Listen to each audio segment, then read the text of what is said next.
And we are back with another video. And it's funny, I was looking at all the stuff that is going around, and I was just thinking and reading some of the comments from on Claude's channel as well. Debate discussion going on, people saying Arteta out, people saying Arteta in, people having different opinions, people wanting Arteta gone, and people saying that this is not right, that is not right, everything is wrong. Some want the Kroenke is gone, some want the manager changed, some want players dropped. Uh, Ultimately, I think the best thing that I can just say with respect to this is that, with regards to the whole situation, I think most of the fans were expecting such a thing to happen because they knew that we were not going to finish in the top four. So I don't know what's the problem. And Adam wants to come on, so I'll just send him the link. I don't understand what's the problem.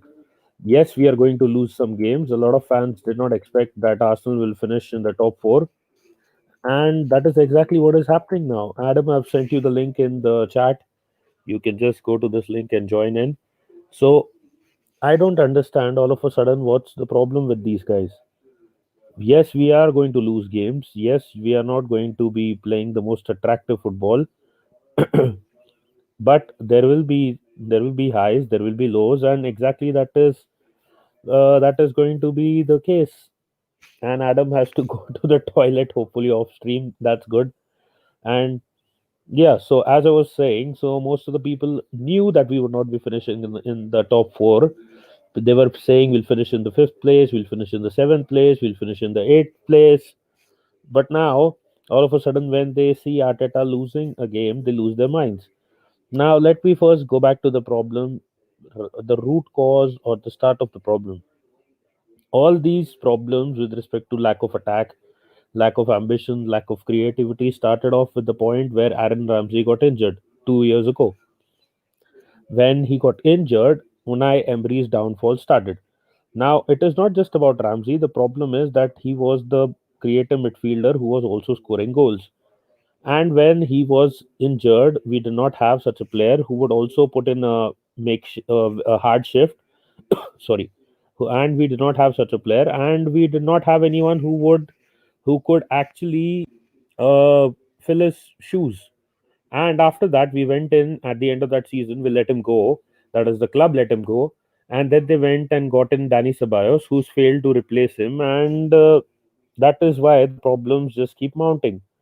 So again, and I have Khan in the back, and he just went away. And Adam is saying, I've left my headphones in the car, 2 minutes, no worries. Khan was there and then he went back. So probably he'll come back soon.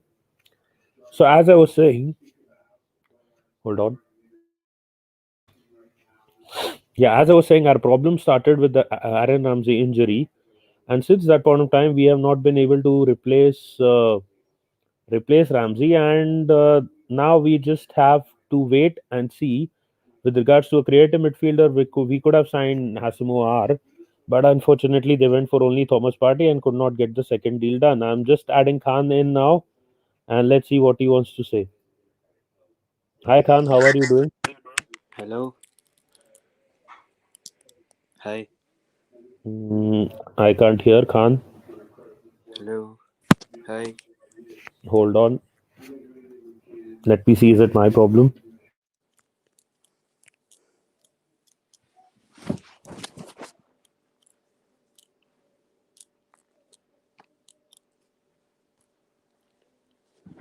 Yeah, Khan, Hello. go ahead. Can you hear me? Yes, I can. How are you doing? Yeah, I'm doing good. What are we going to talk about into the stream? Yeah, I was just talking about the fact that I have understood what Arsenal's problem is. It's not going to be the manager, and Adam is there as well. It's not just the manager. The problem with Arsenal is the team. I was backing Unai Emery as well because I could see that the problem is with the squad. It's not just the manager. We have too many loopholes to fill. We did not sign a creative midfielder this summer, and until those loopholes are filled, the problems will continue. Before I Yeah, say Adam. anything, Yeah, go ahead, Hi Khan. there, guy. Hi there, guy. Go on, sorry, Khan. what do you think of that performance against Aston Villa. That was just poor. Three It was defeat. bound to happen because we were too defensive, and that was what Unai Emery was also doing because of the fact that our defensive lapses are the problem. Every manager is trying to solve the defensive problem first, and in that, the creative side of things is getting demolished or destroyed. There is no creativity seen because, anyways, as I said, since the time that Ramsey got injured and eventually left, we have not been able to find a creative midfielder who can not just create chances and score, but score goals as well. So unfortunately, the struggle will continue with every manager. Mesut Ozil is not the solution. Hopefully, Arsenal finds the right kind of creative midfielder to fill that void. Danny Ceballos is very inconsistent. El Neni cannot create. Thomas Partey, who has a bit of creativity, got injured in the first half in that game, and the second half there was no coming back from that. Then zero creativity. Yeah, Adam, you wanted to add something? Yeah, hi guys, hi anyone in the chat. As a neutral, can't first of all, can't do you support Arsenal as well, or No, he's a City fan. oh City? Okay, sorry, yeah, I remember now. Um, as a neutral, uh, as a neutral, sorry, Natesh. I've been watching all these different YouTube channels. Ever since the final whistle went during a game between Arsenal and Villa. Yeah, I knew, and I think I put it maybe in Daniel's private chat at the time. I knew Grealish was going to run the show. I knew right before kickoff because yeah, because Thomas Partey on his own would not be able to stop the Aston Villa midfield.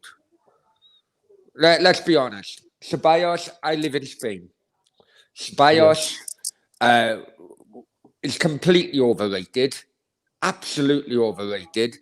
Real yeah, Madrid, Real Madrid would not want him to loan for a second time. Bear in mind, they did loan Martin Odegaard to Real Sociedad, but they seen how much he progressed, yeah, and he's basically in and around the first 11 now. Real Madrid would not have wanted Ceballos to go out for a second season for a second loan if they did not rate him. If they rated him, he wouldn't have gone. They would have kept him. They would either have kept him or they would have sold him. yeah. Ceballos is completely his game is completely flawed. Absolutely, he could be a good 1 minute, good one game, and then have a very much like Willian, if I'm honest with you. Um, you know, everyone He, remembers his game against Burnley last year. And if I'm honest with you, I can't remember another game he played like that all throughout the season last year. he's not even consistent in the 90 minutes, so that is his problem. Yeah, exactly. And unfortunately, I know that we've been just watching Claude's channel and so on, and it's not just that. But listen, everyone's having a go at Arteta, and I can understand why they're having a go at Arteta, right? But if anyone worth their salt and knows their football, okay, if you go into an absolute disaster of a club from top to bottom, Yeah, there's an old saying that goes, I'm 42 years old, and I remember this from when I first played in the under 10s. It's just basics. It's basics, yeah. Is that if you start from the back, the theory was you start from the back, as in if you got a good goalkeeper and a good back four back in them days, I know it can be back three, but if you got a good goalkeeper and good defense, then you should always leave that pitch at 90 minutes with at least 1 point. If you got a solid goalkeeper, a solid defense, then you shouldn't really lose. Okay? But now yeah, I know things have progressed slightly, and you need solid goalkeeper, solid defense, and at least half of a solid midfield, and that's where Arsenal are coming from. Arteta went into Arsenal And, in his mind, right, he got a Aubameyang. At the time, Lacazette was performing better than what he is now. And he must have thought to himself, right, I don't really need to concentrate on the front line. I need to concentrate on where the goal, why Arsenal are losing. And that is why, because the goals were conceded left, right, and centre. So he's concentrated on getting solid back, a solid defence, and stopping the goals going in.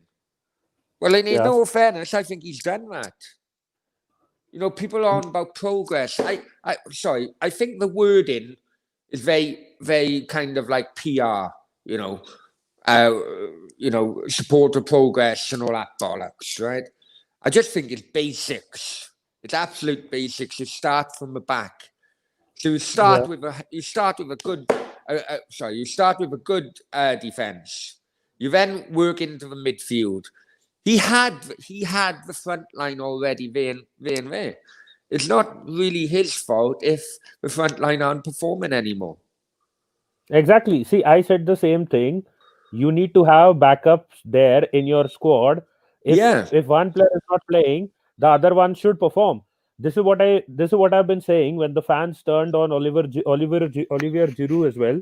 I was saying that if your main striker is not scoring goals, you guys need to have backup strikers in the squad. That is what the club and the manager should be doing. They Yeah. should be signing those backup players that can actually come into the squad and give you whatever you need, whether it is creativity, whether it is goals. And big up to Taib, he's saying, Brownie, hello, my friend. Big Hey, up how are Taib. you, Taib? You good, man? You good? I'm just going.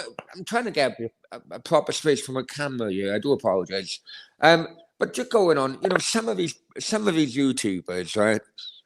And I do wonder how the hell they get the number. How do they get the numbers they are getting? Both in terms of views and in terms of subscribers, because half of them are just talking absolute nonsense. I'll give you a prime example, right? Yeah. And you guys will know where it's coming from, yeah?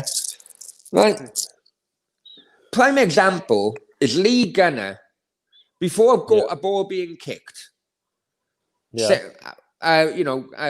Creating a campaign of Arteta out before a ball was even being kicked, right? Yeah. Now let's have it right here. 99.9% of managers will get sacked at one point or another. It's only the likes of Ferguson and Wenger who will retire, which would make up the 0.1% to make it 100%. Every manager will get sacked at one point, right? So for the likes of Lee Gunner and other YouTubers, and I'll call out Claude on this as well, actually, right? For them to be already Arteta out, or in like a Lee Gunner, Arteta out before a ball was kicked, they've already figured out, right, okay, well, if I can just progress like Arteta out, eventually he will get sacked. So then I can claim, oh, I was right all along. Can you see the point I'm trying to make? Yeah. I think it's an absolute. I think it's an absolute disgrace. Actually, I'm not even an Arsenal fan, but I think it's a disgrace. Oh, I'm sorry. See, the thing I can tell you one thing is that you can let the guy have his opinion. You don't agree with him, don't watch him. Exactly what I'm telling you. Yeah, I know that. But unfortunately, and okay, Yeah. we got far lower subscribers and viewers than what those people have. Yeah. But it doesn't hide from the fact, Natesh, and you know yourself, right?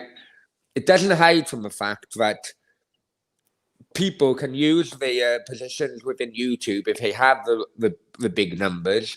They are influencers, and that is why advertisers jump on the bandwagon and so on and so forth. Opinion is one thing. Opinion is one thing, but marketing yourself for what could happen a year down the line or 2 years down the line, I think is very disingenuous, if I'm honest with you. See, the thing again with respect to that is, it is the fan should have sense. The fan should need to have sense. If they do not agree with someone, they cannot watch him. If they agree with someone, they will agree with someone. The thing is, the fans that do not agree with them, they will argue with them, or they will tell him that he's deluded or whatever, in Well, whatever sense.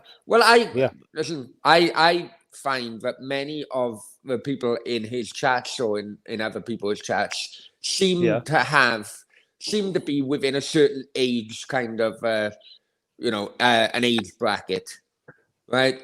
And yeah, there's a reason why in the UK that you can't vote until you're 18, or you can't do this until you're 18, or it's because during the yeah, time up, because the theory is during the time up until you are 18, you can be manipulated very, very easily. And then when you are 18, that's when you start to have your own theories and thoughts about things. Now, yeah. YouTube, what is it? You have to be 13, don't you, to register with YouTube? Am I correct in saying that?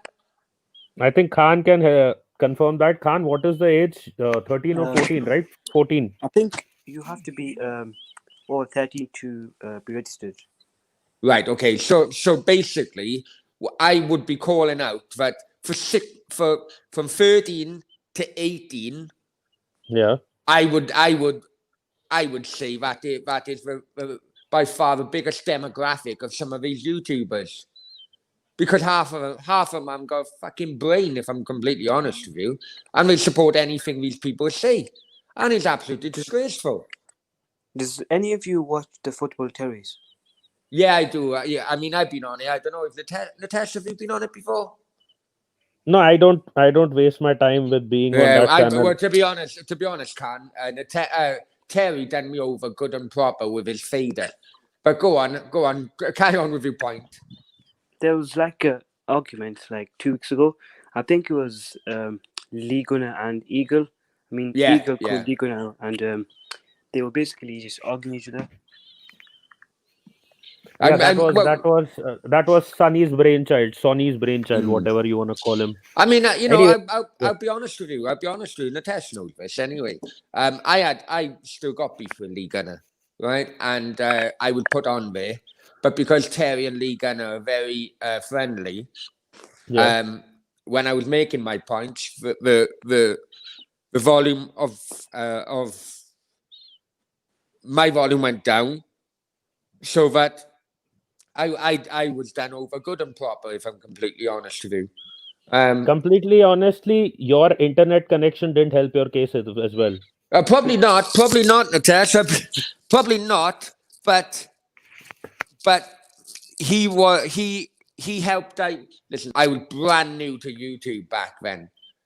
Yeah, And he diverted the conversation the way he wanted to go just because he was friendly with Lee Gunner. The bottom line is, yeah, he claimed while talking about Mesut Ozil on AFTV, he claimed that he paid Spanish yeah, taxes, and I have clear proof that he doesn't. It doesn't tax evasion. Whether you like it or not, it was clear tax evasion. I'm Um, being honest. So, yeah. but the way in which Terry done me over, good and proper, and I haven't got bad word to say about Terry. It's his show, his channel, and I was very naive in going on there thinking I was Billy Big Bollocks. What I would But say is that Yeah.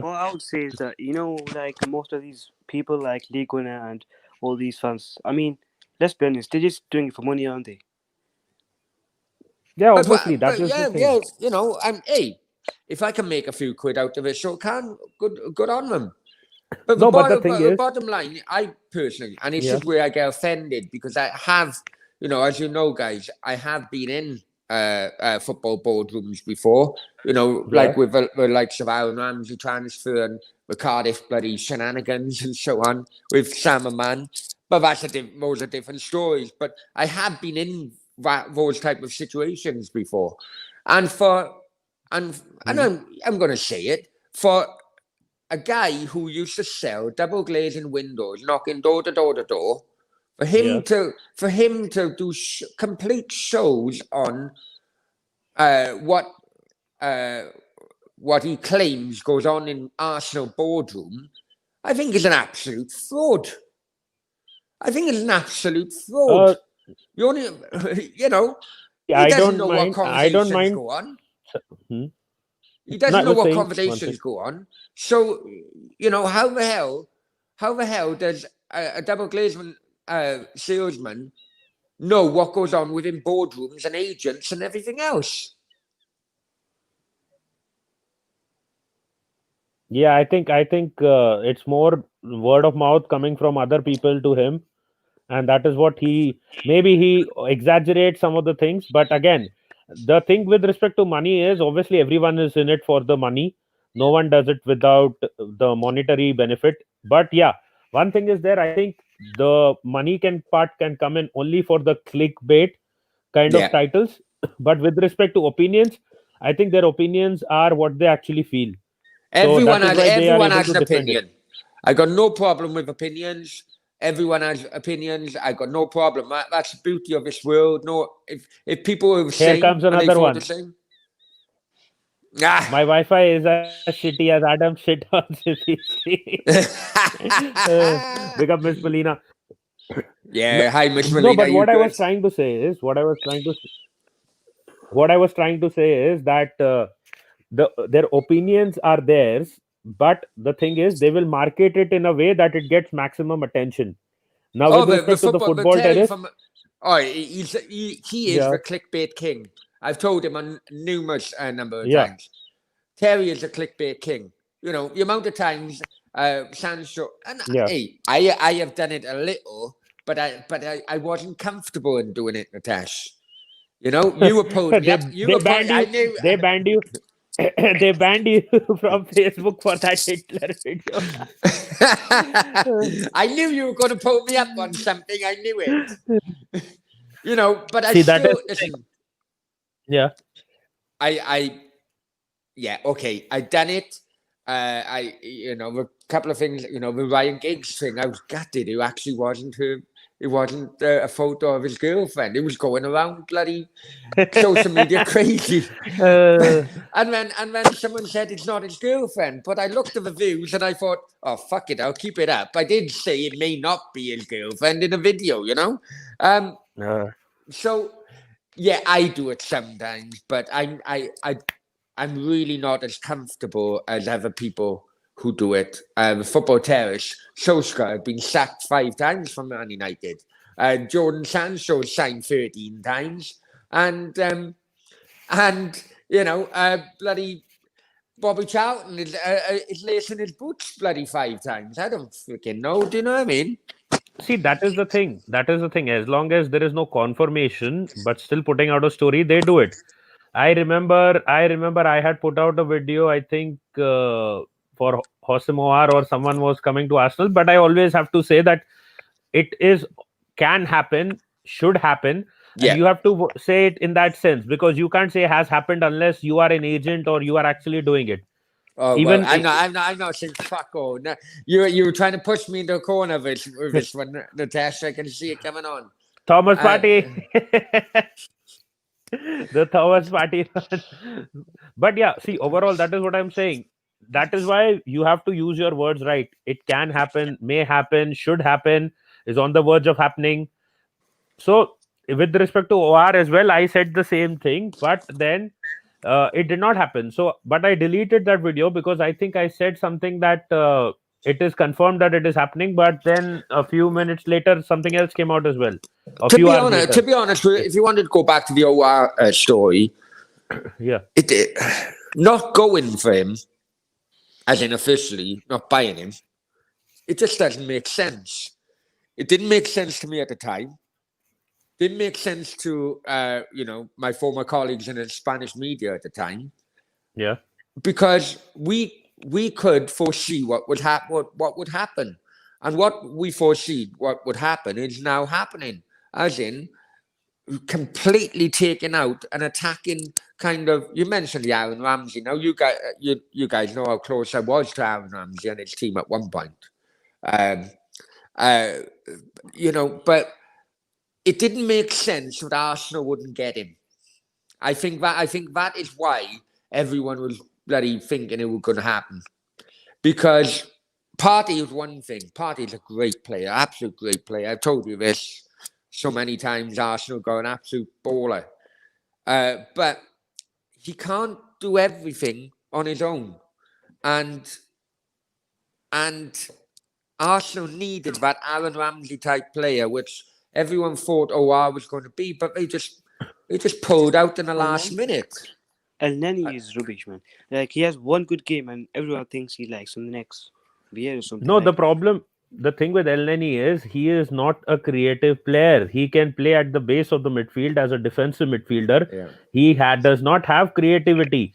Expecting him to be creative is it is the fans' own fault that they are expecting that he'll start creating. He is not a creative player. Thomas He's Partey was the one who could have tried to create, but he got injured at No, I halftime don't. and went off. Personally, I listen, Yeah, Natasha. You know, I live in Spain. I used to watch a lot of Thomas Partey.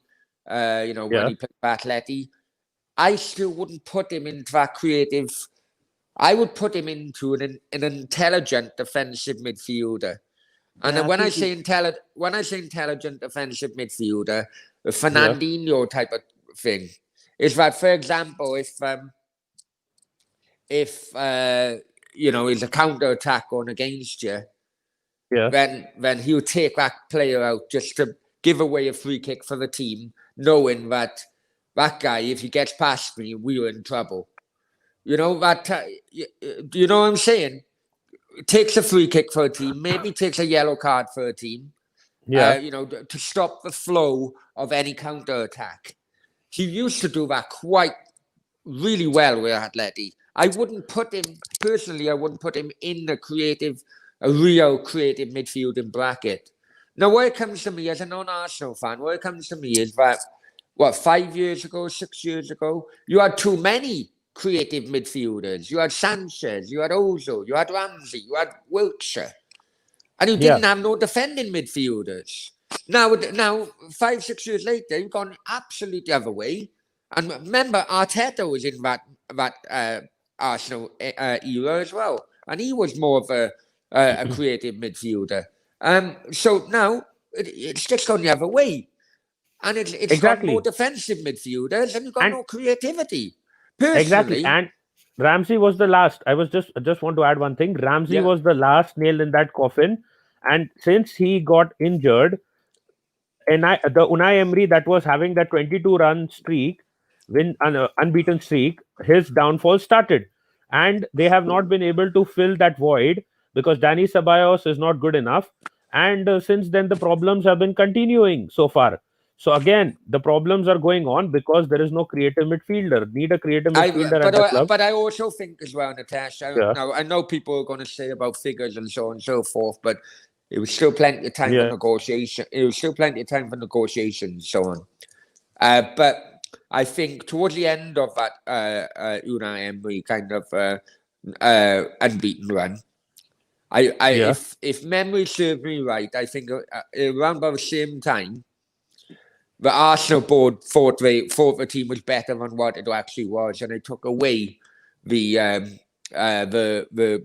extended contract offer to Ramsey. And which then forced the Ramsey team to look elsewhere. Lo and behold, Juventus come up, and they had a Jack Queen King doing a game of poker rather than having a pair of bloody eights. Do you know what I mean? Yep, and Khan has to go. So Khan, take care. See you soon. We'll do more streams soon. Now I am returning, so we'll be doing a Take lot more care, streams. Khan. take Take care, care, man. and I'll see you soon. Bye. Bye. And yeah, so what? See, the thing was that is the problem.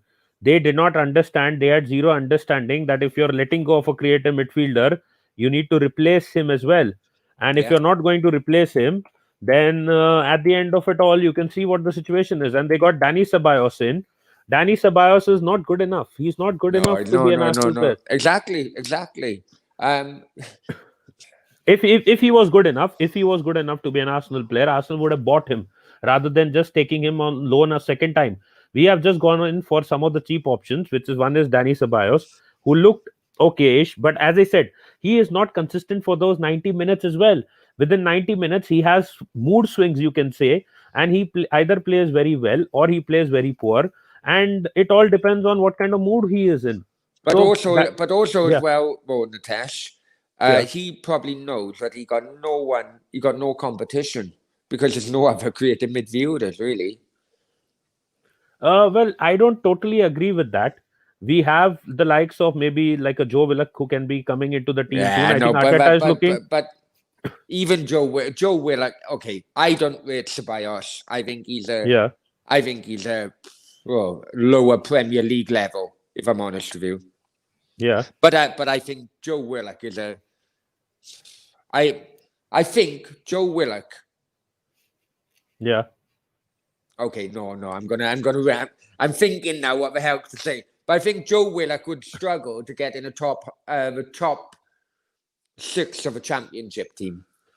See, the I thing really with do Joe think Willock that. is Joe Willock's main problem was his finishing is not good enough right now. But at least he is more consistent than Ceballos, and he can get a job done, which is carrying the ball forward and playing some of those passes. So there are problems that he has as well. He's not the best that we can get. But as I said, his main problem was his finishing and his decision making. His decision making has improved. If you've seen in the Europa League this season, his decision making has improved. Now, Yeah. with respect to his finishing, I am not too sure how many chances he'll finish off in front of goal, but he definitely, I think, will give more than what Danny Ceballos is giving. The Who? other thing that, How yeah, about that Maitland Niles? I mean, where's he gone? Where see, if they didn't want to sell him to Wolves, I think yeah, Wolves probably offered him 20 or 30 million, didn't they? And they didn't yeah, want to sell him to Wolves. So, yeah, yeah, where's he gone then?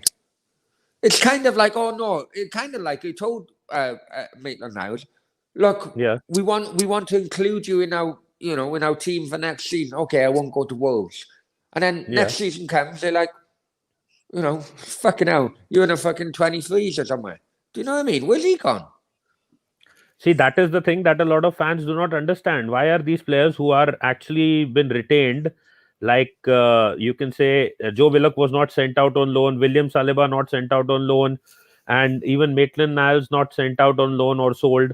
Why are these players not being played regularly? That is Yeah. what some of the people do not understand, and that is one thing that they're questioning again with respect to Arteta.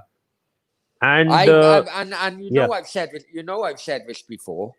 yeah, But you know what?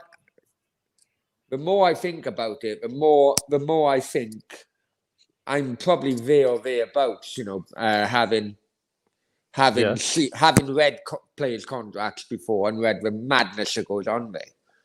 yeah. I'm still convinced that there's guarantees in some of these players' contracts that if they are 100% fit, they have to play or they have to be in the first team. I don't think so. Again, how can Oh, you I have don't. such a contract You can't. if You can. There are plenty of players who have that contract. Hence the reason why they would go to teams like, with the greatest respect, they would go to teams like Arsenal rather than Liverpool or Man United because Liverpool, Man United wouldn't give that kind of guarantee. It does happen, the test, and it's far more popular a guarantee than what many supporters would think. which player do you think? Which player do you think in this current squad could have this kind of a guarantee? I think Leno. I still think, and I've said this before. I think Leno because I that's why have told you Martin. this. I told you this before as well. Leno was not in the playing 11 when Czech was there at the club, I know, but it could well have been and he okay. didn't have. No, but it Yeah, could well have been. It could well have, the negotiations could have been right. We've got Czech coming to the end of his contract in 1 year, so we will give yeah. you a guarantee that we'll slowly push him out of the team, and then you will have that guarantee. It does another one. Let's think. I think David Luiz as well, if I'm honest with you. Nope, he's been dropped. He wasn't played last game. Yeah, but was he dropped or was he injured? He was dropped. Yeah, but you don't know if he was 100% fit, do you? He was. He played in the previous I think game. Lacazette. Nope, Lacazette was dropped in between. Eddie Nketiah was brought into the team. That is the thing that I'm saying. All these No, players I have know, been shuffled but yeah, I around. know. Listen, but supporters don't really know if they were actually 100% fit, and that's probably They where. were. But you don't know. What are you part of a medical team or something? You don't know. Lacazette, if Arteta would have said that he's not 100% fit, that is why he may start or he will be on the bench or something like Listen, that. There was nothing such said. let's be honest. Let's be honest. Arteta is a yes man. Okay, this is his first main managerial job, Yeah. right? He doesn't want to be like Mourinho was like at Man United, calling all the board out. You fucking idiots! I give you my list of players I wanted. You threw it in a bin and give me all this crap. If Arteta done that, he wouldn't have another job in English football again. Let's be completely honest. Okay, No, he is but a yes. He is. Go on. let's be completely honest. When he gave that interview recently, like after last season, he said that I want my players now, and hopefully the board gets it done. So he did say when it was needed, he did open up. He was openly calling out the board at times as well, and it got the thing that he wanted to do done. And that is why Josh Kroenke put money from his own pocket to get the Thomas Partey deal done. What So is I, this? Hang on, hang yeah, on, hang on. yeah, Sorry. Josh Kroenke brought his money out of his own pocket. Is this the same Josh Kroenke whose dividends went into his own pocket just months earlier? they must have gone, but he spent Well, money on exactly, getting Thomas exactly, Partey. exactly. You know, Yeah. you can't say that he put money into his own pocket. What it basically is money which has been recycled from a club going back into the club. Yeah, You know, exactly. and probably taking a huge slice off on the No, way. but the thing is, Kroenke is, that they don't put money from their own pockets, even if they are making profits. So, in that sense, I'm saying obviously the money that they make will also come from Arsenal Football Club. There is no doubt about it. So, he went out and he spent money in getting Thomas Partey, and that was also Mikel's requirement. He wanted OR as well, but unfortunately, we got Partey, the one that was more needed according to us, so that we became a better team. And right now, as we were speaking before as well, there Yeah. is a possibility that OR may come to Arsenal in January. Yeah, And if yeah, this, January, I've heard that. To be honest, if I'm honest with you, yeah, I was so fed up with fucking OR and Partey fucking yeah, questions being fired at me on social media. Um, I and the fact that I lost 400 fucking euro. I haven't focused myself on that area yet because we're still only in November. I want another 2 months of free non-transfer bloody talk before I start even talking to my friends in Spanish media about fucking who's going, who's not. Because it really got me. It really got me, and I think it got many other people as well, especially some people who do, uh, you know, transfer shows 3 times a day. yeah, Some of these people I never knew in my life Arsenal were interested in half the footballing population of the world. Because it they were doing 3 different shows per day yeah, from 3 different players Arsenal were apparently interested in. Although there's no links in whatever source they had it from. And that was going on for basically 2 or 3 months. So if you think of it, 30 days, on average 30 days a month, times that as 90 players, times that by 3, that's 150 players they were interested in 3 yeah, months. And I thought to myself, fucking hell, and these delusional bloody half-wits who are in these chat rooms yeah. believe all this shit. See, that is the thing. As long as papers apart from the Sun send out news, people will believe it. People don't believe the Sun. People don't believe Goal. So there are a few of those that they don't believe at all, Yeah. and the rest of those people believe them. If you're on about Sun, and I'm going to say this now, Yeah, what was Sun done? I am old enough to remember Hillsborough in '89, right? Yeah. Now, there's no way I'm going to support the Sun, all right, because of that headline in which they've done. But what people do forget, Yeah. especially people who had no memory of that time, Yeah. the police at the time done a statement in front of the whole press. Okay, the whole press, which included the likes of the Mail, the Express, the Daily Mirror, Yeah. everyone, yeah. And they all wrote the same actual story of what the Sun done. However, Yeah. they didn't write a headline, such a damaging headline which the Sun done. And that was the only reason why people say, don't buy the Sun, don't buy the Sun. Hang on, I am no Sun supporter, don't get me wrong. That Yeah. headline was an absolute disgrace. Absolute disgrace. I know people who were in Hillsborough at the time, and one of my old friends who lived in the same street as me was on camera helping carry a body on an advertising board. All right, so I've no support of the Sun whatsoever. But what I don't agree with is that if you read word for word on the story of the Sun, then the story of the Yeah. Daily Mirror, then the story of the Daily Mail, Daily Express, and all the other publications in the UK at that time, Yeah. they were very similar.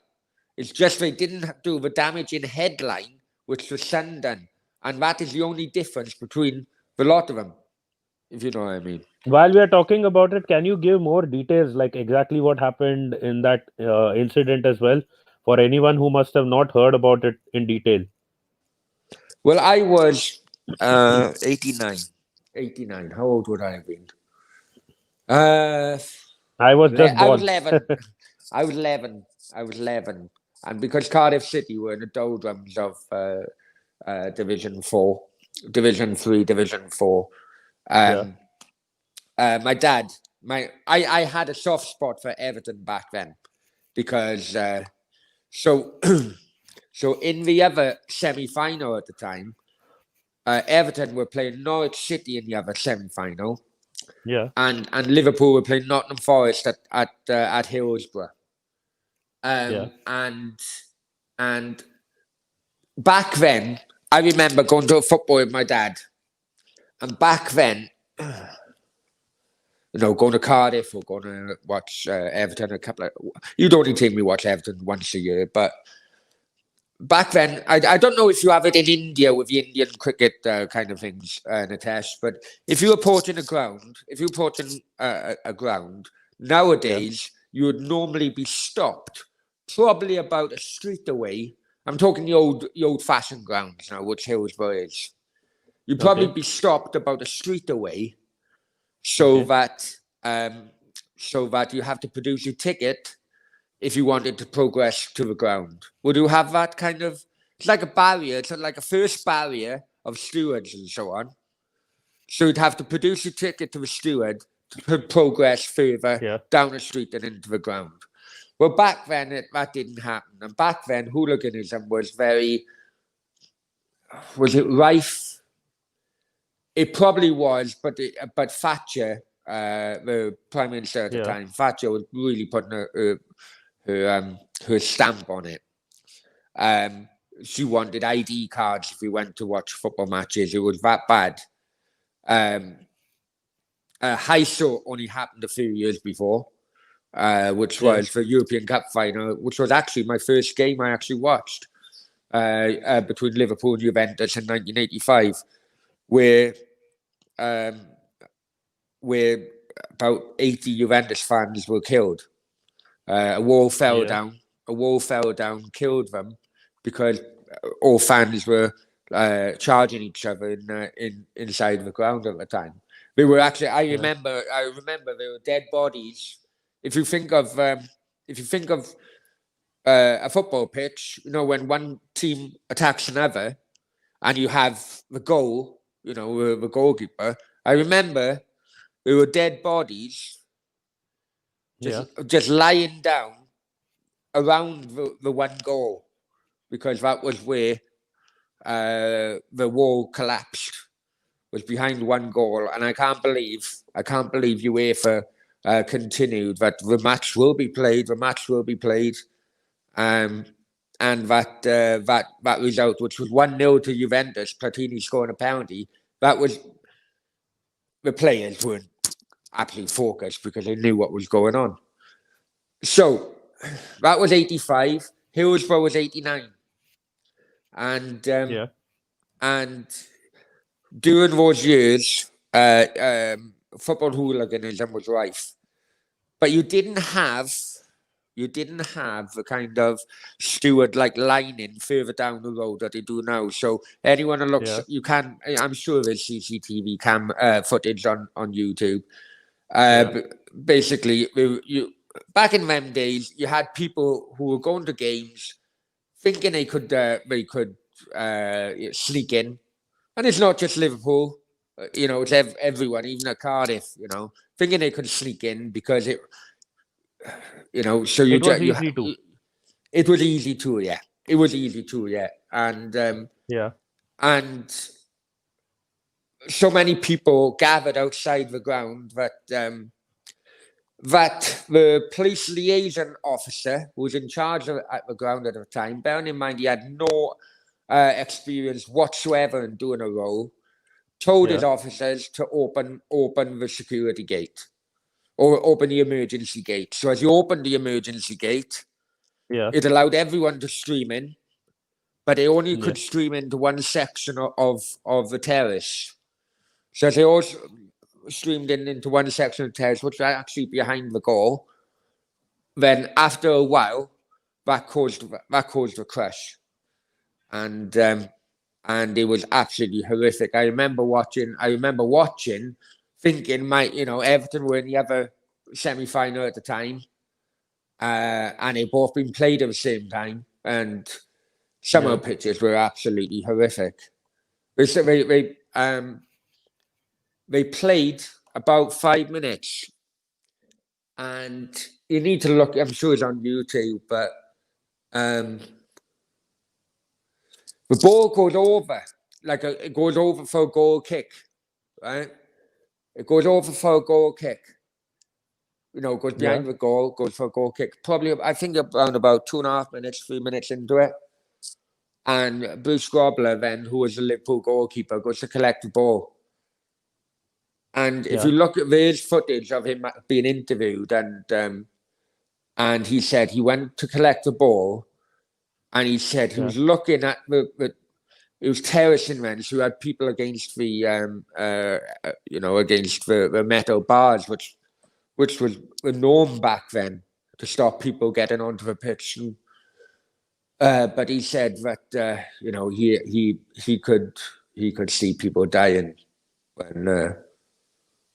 when he went to collect the ball, and he went to the stewards, can you help? Can you help?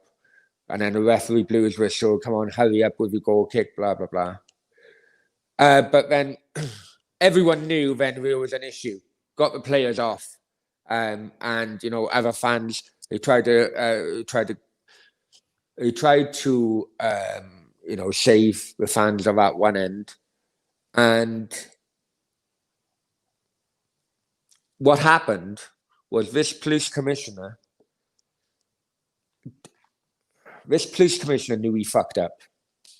And there were rows of ambulances outside the ground going. They were calling all the ambulances in from all around Sheffield because it was an independent ground where, now Wembley is used for semi-finals of the FA Cup, where back then Hillsborough was normally one of them and Villa Park was the other. So all the ambulances were allowed in, told to get to the stadium, but the police commissioner knew he fucked up and didn't allow them to go and save people's lives. So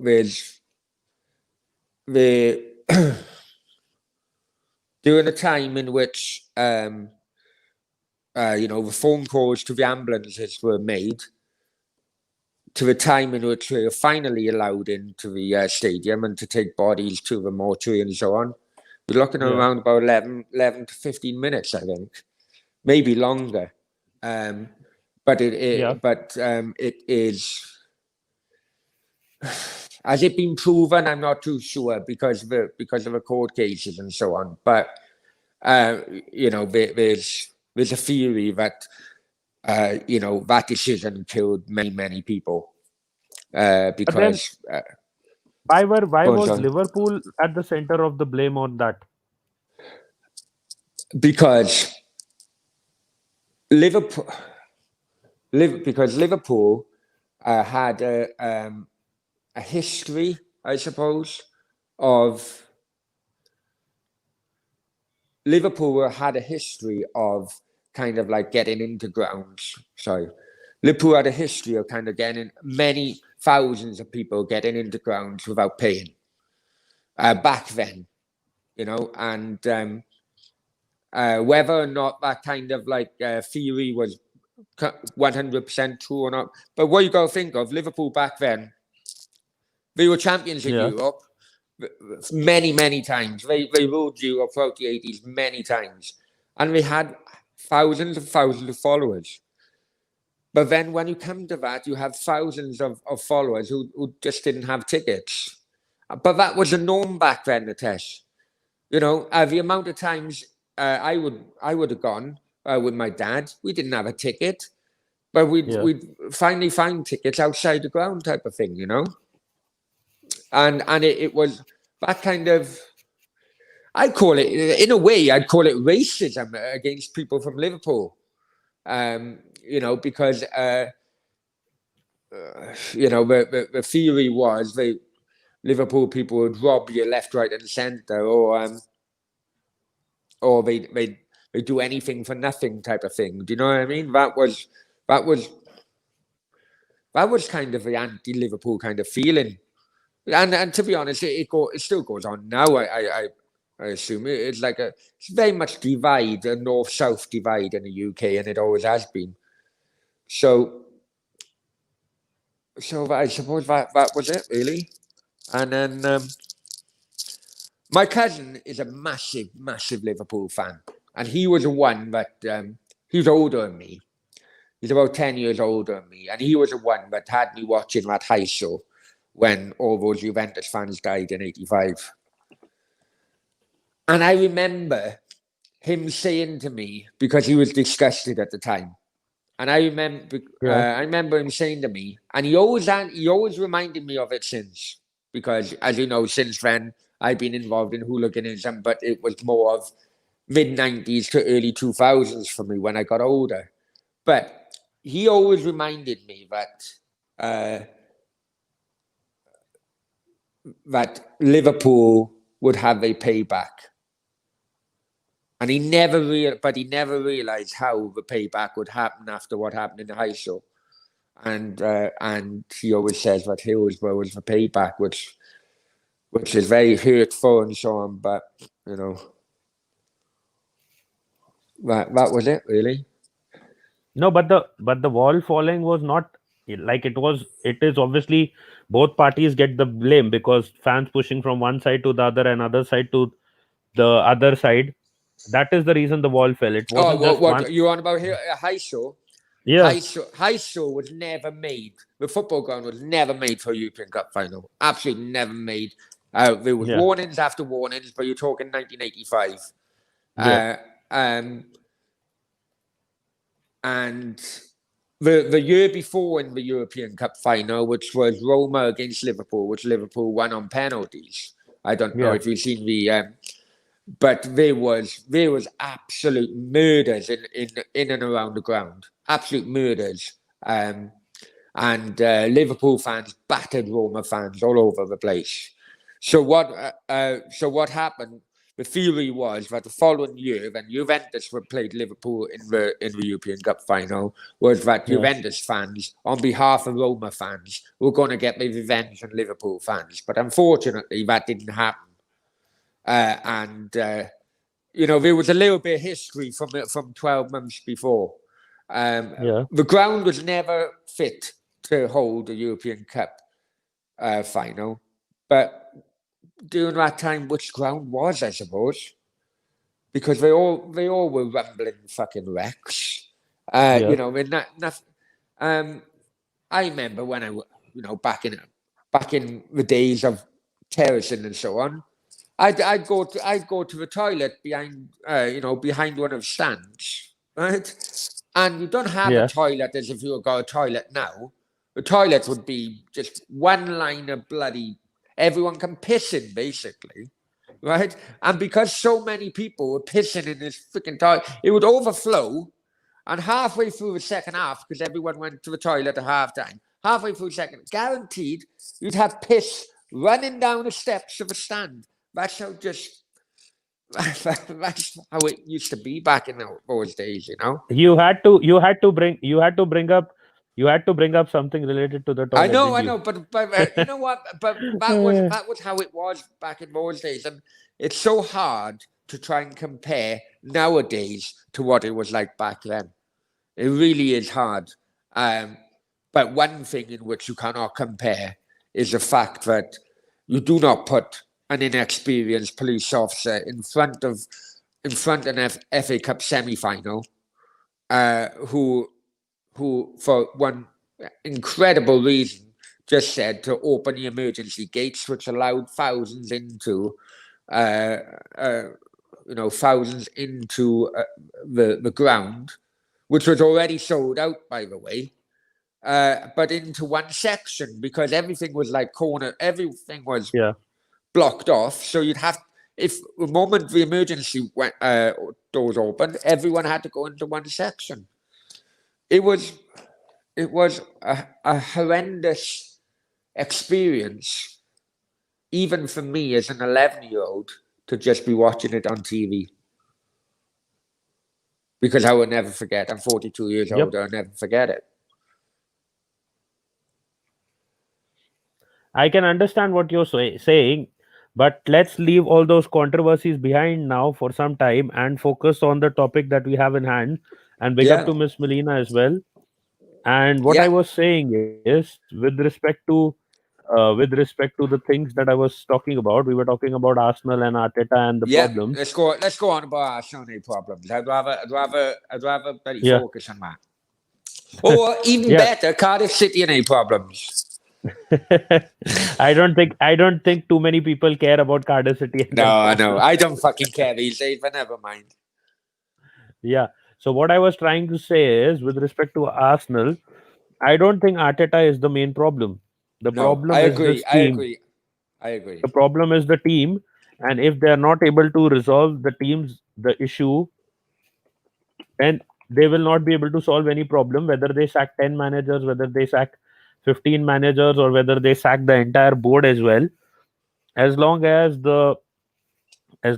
are not able to solve the problem, that is with respect to the players themselves, and get rid of some of the players and get in new players, I don't Look, think the look, problems look, will be look. solved. Yeah. Let's get one thing right, yeah? Because Yeah. when Freddie bloody what's his name was temporary in charge. What's his name now? Freddie Limburg, Lundberg, Freddie yeah. Limburg. Right? Let's get one thing right. Mourinho was out of a job looking. Was even spotted in Highbury watching their games or in the VIP lock. Right? Yeah. Had meetings with the Arsenal board or whatever, or Edu or whatever. He was Yeah. there. Ancelotti at the time, out of job. Apparently, he had meetings, Yeah. but chose to go to Everton. Mourinho chose to go to Spurs. Yeah. Right? Now, Everton at that time were borderlining. Okay, the team were better than what their position was, but they were almost in the relegation zone. Right? Yeah. Now, my point being, one of those two would have taken the Arsenal job if they had guarantees on a massive war chest, because that is what is needed now at Arsenal, a massive war chest, not one or two players each bloody transfer window just to keep people happy. You need a massive war chest if you want to compete. Yeah. And I think that if you look at, I don't think there's much difference now financially as to winning the Premier League than finishing second, third, or fourth. As long as you get into the Champions League, I don't think there's much difference financially. I think it may be what, $1 million or two. No, So I obviously think the prize money as well. You're not counting. that's what I'm on about. I'm on about the prize money. I don't think there's much difference in Yeah. prize money to actually winning the Premier League than finishing second, third, and fourth. Yeah. I think, as in prize money, I think the difference may be about 5 million. I think it's not really much difference. So, if you're an owner of a club and you're always thinking money, money, money, money, do you think to yourself, do I really want to spend hundreds of millions of pounds on players when we can still Yeah. finish fourth and only lose out on 20, 30 million by not winning the league? Can you see the point I'm trying to make? Unfortunately, No, but I also understand one thing. Sorry. Yeah. Go on. No, I was saying, but at least let us first reach the top four. That is a criteria that can be decided at that point of time. If it is not working out, like if we are not winning the league, is a different thing. But finishing in the top four, see, under Wenger, you could say yes, the board was casual about it because they didn't bother whether we win the league or not. They wanted top four. They were happy with top four. Yeah. But now, currently, we are not even in that situation yet. So I if we think reach that, yeah, Natasha, I think a mindset, right? Now we know how many goals Arteta scored. Okay, yeah, Martinelli, unfortunately, has been injured on behalf, on our side. I don't know how. I can't remember bloody fantasy squad. I'm just waiting for him to come back, but never mind. yeah, Right? But I do think, and maybe you as an Arsenal fan could back this up or not, but I do think that the likes of Adu and Arteta maybe and anyone else may have yeah, thought, right, listen, we got the goals in Aubameyang. We got the goals, no problem at all. So we don't need to focus on the goals. Let's just focus during this transfer window on defending our goal, and then we'll have a balanced kind of team, balanced first 11. But unfortunately, it hasn't worked out like that. see, I said this, I have been saying this even in the last season, Yeah, that at least Emery got the best out of Aubameyang. Fans will not agree. Fans were saying that Aubameyang has scored goals despite Emery being there. But I was saying that at least Emery played him as a super sub. If you remember, at one point of time when he was feeling saturated, then brought him back into the team. Emery used Aubameyang very well. Now, last yeah. season, Aubameyang was in top form and he was doing well under Arteta as well. But I said this last season, I want to see what will happen to Arteta's team when Aubameyang stops scoring or stops firing. And But that is you know exactly what? what You is know the what? And situation now. Yeah, nothing is well, Natasha, and you know I've said this. You know I've yeah, said this because I knew in my heart of hearts, I knew that Aubameyang would play in Arsenal big time on his contract. And that was the only yeah. reason why the likes of Real Madrid and Barcelona and anyone, Inter Milan, were only willing to give him a 1 year or 2 year contract. But he was holding No, out it was for a two 3 year versus three. contract. Yeah, yeah. Yeah, He's held out for a 3 year contract. The only team that offered him 3 year contract was Arsenal. yeah, Right? Now he signed his contract for yeah, 3 years. All of a sudden, his goals have dried up. I can see him Yeah, I can see him 2 or 2.5 years into his 3-year contract yeah, being like Ozil in the stands, collecting his money, not giving a flying, yeah. um, and Arsenal will only have themselves to blame. What they should have said to Aubameyang, look, we will offer you a 2-year deal. Up to you. You want to go elsewhere? You go. No problem. We'll See, the cash thing in on is, you. Well, see, the thing is, one thing first, but with his respect age, to his age says a lot, or Natesh, you know.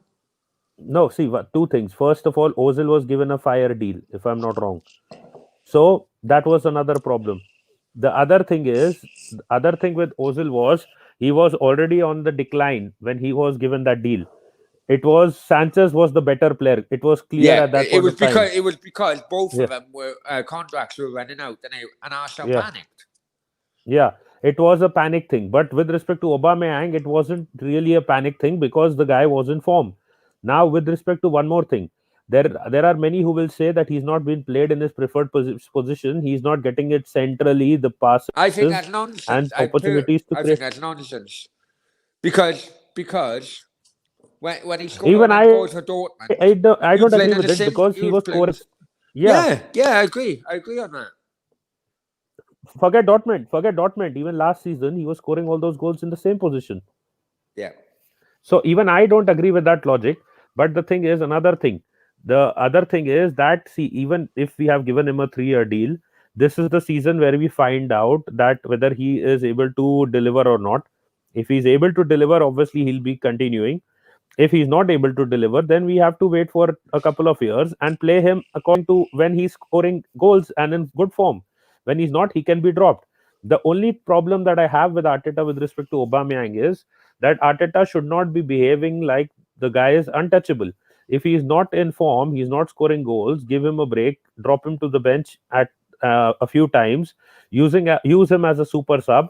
Every yeah, player has a saturation point. Trent Alexander Arnold is playing nonsensical football right now for Liverpool. He's not playing even half as good as how he was playing last season. But the thing is, Liverpool does not have a backup right back. Now they may have to use James Milner or someone else, but that is what teams do. yeah. They rotate. They rotate and bring in some of their other Do you players. Now, think? Because I was convinced, right, Natesh? yeah, I was absolutely convinced, not because of his goal scoring, but yeah, because of his all-round play. I think personally, okay, he had a yeah, great goal scoring record last season, but I think 3/4 of last season he was just lazy. Aubameyang was lazy, as if he knew his legs were on their way out. But he took advantage of it because he continued taking penalties and everything else yeah. to keep the statistics up.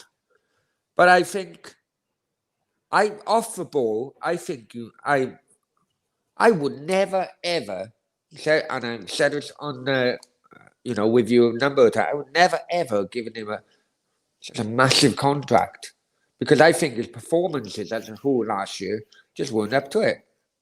We know that already. We have seen that. That has not happened So just why last did the year. board That's do it then? You're talking 350 grand, didn't you, per week? no. That is again. It depends. There are certain performance variables there as well. And the other thing is that we need the goals. We didn't need the play. We needed the goals from him. We still need the Yeah, goals. well, how many of the goals were Now it all penalties? depends. Yeah, How many of not a those lot. He goals did were score too many penalties? penalties. Well, okay. Listen, I don't one remember. second, 1 second. Yeah, I'm just going to top up my drink. I'll be there now. 1 second, yeah. sure. But I will till then In the also check the stats. meantime, you can check out how many penalties Aubameyang scored last season. I can try to find it. I don't know if All I'll right, be able okay, to one find more one. it. Let me see. Sure. So Adam told me to just check how many goals did he score as penalties. Aubameyang 2019-20.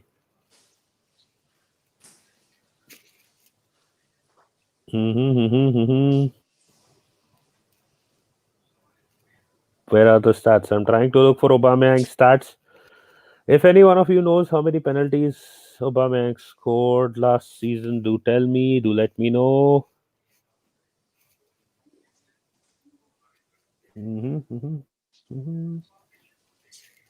This is the Arsenal website.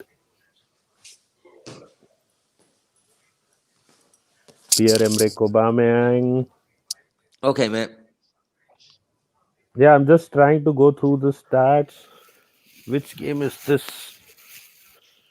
I think this is this season. He has a couple of goals and an assist. Wait, let me see. Where can I change the season in this website?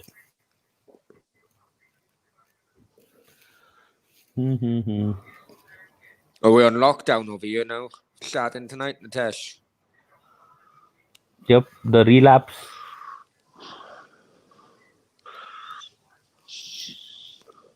Pierre-Emerick Aubameyang. Where do the year in this?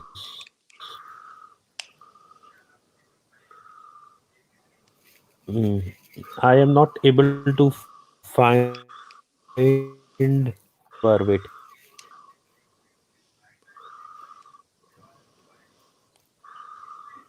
So big up to everyone who joined. So till then, but the thing was, see, the thing is, he was never the creative kind of player. Aubameyang, I maybe know. even in his Dortmund days, you would, yeah, he No, doesn't no, have the no. legs Go on, sorry. anymore. Yeah, I don't think he had the legs but before he signed a contract. That's my problem. That's my issue. I don't think he had the legs before he signed the yeah, contract. So I'm. People can go on about the old yeah. regime offering Ozil that massive contract, okay? But this is a new regime who are offering similar contracts to players who are on their way out already, just because it will satisfy the fan base. I think to give Aubameyang a 3-year contract. I think is absolutely ridiculous. And then they wonder then why they got no money under FFP rules. In years to come, why they can't bloody. I guarantee you, all the PR or anti-Ozil PR and anti-fan bias against Ozil, what is Yeah. happening now will happen to Yeah. Aubameyang in about 2.5 years time when he's in his final year of his contract, because he should never have been offered a 3-year contract. Absolutely disgraceful. No, but the thing is, see, again, I'm telling you again, Ozil signed a 5-year deal at that point of time. Aubameyang has a 3-year contract. So when he signed initially the 5-year deal, after that he signed a 3.5-year extension. Yeah, So but my yeah, point being, on Natesh, you know what the Arsenal fan base is like, yeah. The yeah. board must have thought, okay, no problem. We need to please the fan base. It's cheaper for us to sign Aubameyang on a ridiculous deal rather Yeah. than rather than get rid of him on a cheap because he's in the final 6 months of his contract, and then bring in someone younger, which will cost us far more in both wages and in transfer fee as well, right? See, but you're forgetting one more thing again, which Go I'm on. telling you again, that Aubameyang, when he signed the deal, he was in the best form of his life. But with respect to Mesut Ozil was already on a downward spiral. Right now, Aubameyang is not scoring goals. Does I not think mean I that he think will not score goals. I think that all depends on who you talk to, really. I think if you watch a lot of Yeah, the fan cams and so on, the yeah. amount of people claiming that Aubameyang, okay, he scores goals, but off the ball he does absolutely nothing, doesn't make space, doesn't do runs or so on. I think he was building as the end of the season was nigh. Um, but No, right now, but see again, because right? no, it's not Yeah, just go ahead. right now, Natesh. I'm easily talking probably January onwards. It's been like that. No, I'm not saying that. What I'm trying to say is right now the reason he's not doing too much forward is because he is also falling back in defending. If you have seen the games against Aston Villa, even the game against Leicester and the one against Manchester City, he has also been falling back in defending. So that is why no one is upfront. If you saw that image that Claude also shared earlier, there were Yeah, around 7 players behind the ball trying to defend. yeah. So there are things that they are doing, but it is not. I don't think it is just Arteta. It is the players. These players are lining up in such a way that they are so defense minded, which Emery was also doing. But everyone was saying this is what Emery's tactics are. But now when Arteta is also doing the same thing, they need to understand this is the problem with this team. This team plays like this. They get scared when someone attacks them or when someone scores a goal against them. They just get scared, and that is the Do you think reason. it's very much like Oregon? Now you know as well as I know. You know, you mentioned the Yeah, word Oregon or South Sky, got the knives out and the guns fucking coming on. The bullets going into the guns, right? Because of yeah, White and the Cardiff. But yeah, very similar, I think, as well. Is that and it is, and I think. Hang on, before I actually make this point, yeah. I think it also backs up that so many coaches now are afraid to chuck youngsters in than what they did years ago is because it's such a results based business now, right? A coach cannot afford to gamble on youngsters, Yeah, and because it is a results based business, you yeah. know, are we seeing now more and more coaches, stroke managers, going down the anything but lose route rather than gambling to get all 3 points?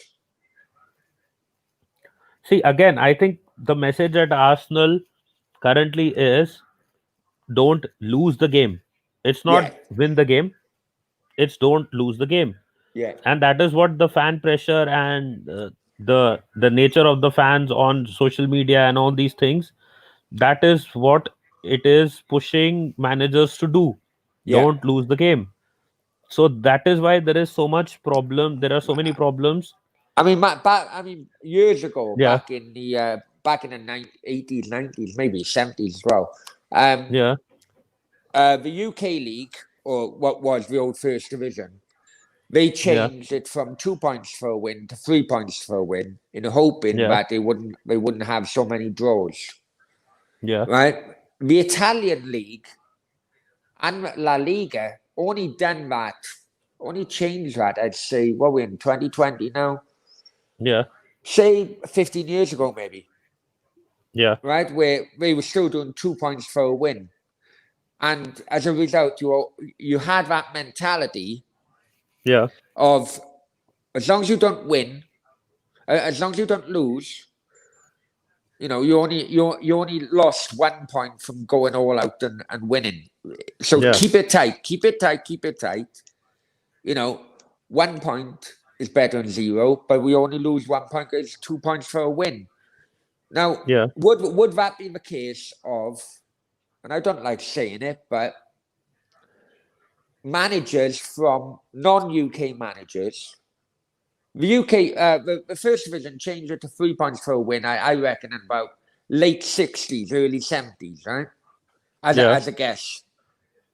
Spanish and Italian leagues only changed it, I reckon, mid 2000s. So a lot of these managers would have been maybe players or still in managing at that time. So is it a mental thing that okay, as long as we don't lose, theoretically we've gained. But when it comes to the English Premier League, and where you know there's always been 3 points for a win, yeah, you kind of can't get away from that mindset. The mindset they would have grown up on in becoming most of them becoming players or assistant managers and so on. 2 points for a win, okay. If we keep a clean sheet, then we've got at least 1 point. Can you see the point I'm trying to make? see, the thing is, one more problem that the fans are having right now is that before I go into that, let me address your point. The Okay. main thing that you're saying is that, see, I don't think it is that, but the problem is that when a manager loses against a team, like a big team, Yeah. like Liverpool, City, the fans go crazy. That is why when we beat Manchester United, you saw the reaction that Arsenal fans had towards Manchester United. But had we lost to Manchester United, they would have called for Arteta's head. In the same way, when Manchester United lost to Arsenal and what Ole set up that day, the Manchester United fans wanted Ole's head. So this is the reason that these games are not to be lost. If we win, then it's great. But even if we don't win, at least they are not to be lost. That is the Yeah, ideology yeah, that the yeah. manager goes in the games with. Now the other thing is, the problem with respect to it is like, the thing is that it is a team that is Aston Villa. Now uh, people are expecting that Arteta will attack because he was Pep's assistant. They all want him to play attacking football. But the thing is that this is not Manchester City. This is not that squad. This is Arsenal. We do not have that kind of players. We do not have those kind of players who can play what Arteta actually wants to play, because we don't have creativity in midfield. Up front, sorry, Aubameyang is No, not that creative. Lacazette can do that, but he has to fall into the midfield because there is no midfielder to create for him as well, and yeah. he's trying to create. And Willian is now not looking like good enough to be No, a winger. I knew it. And what? And again, what have Yeah, Arsenal offered William? A 3-year deal on what? yeah, Up to yeah. £200,000 a week.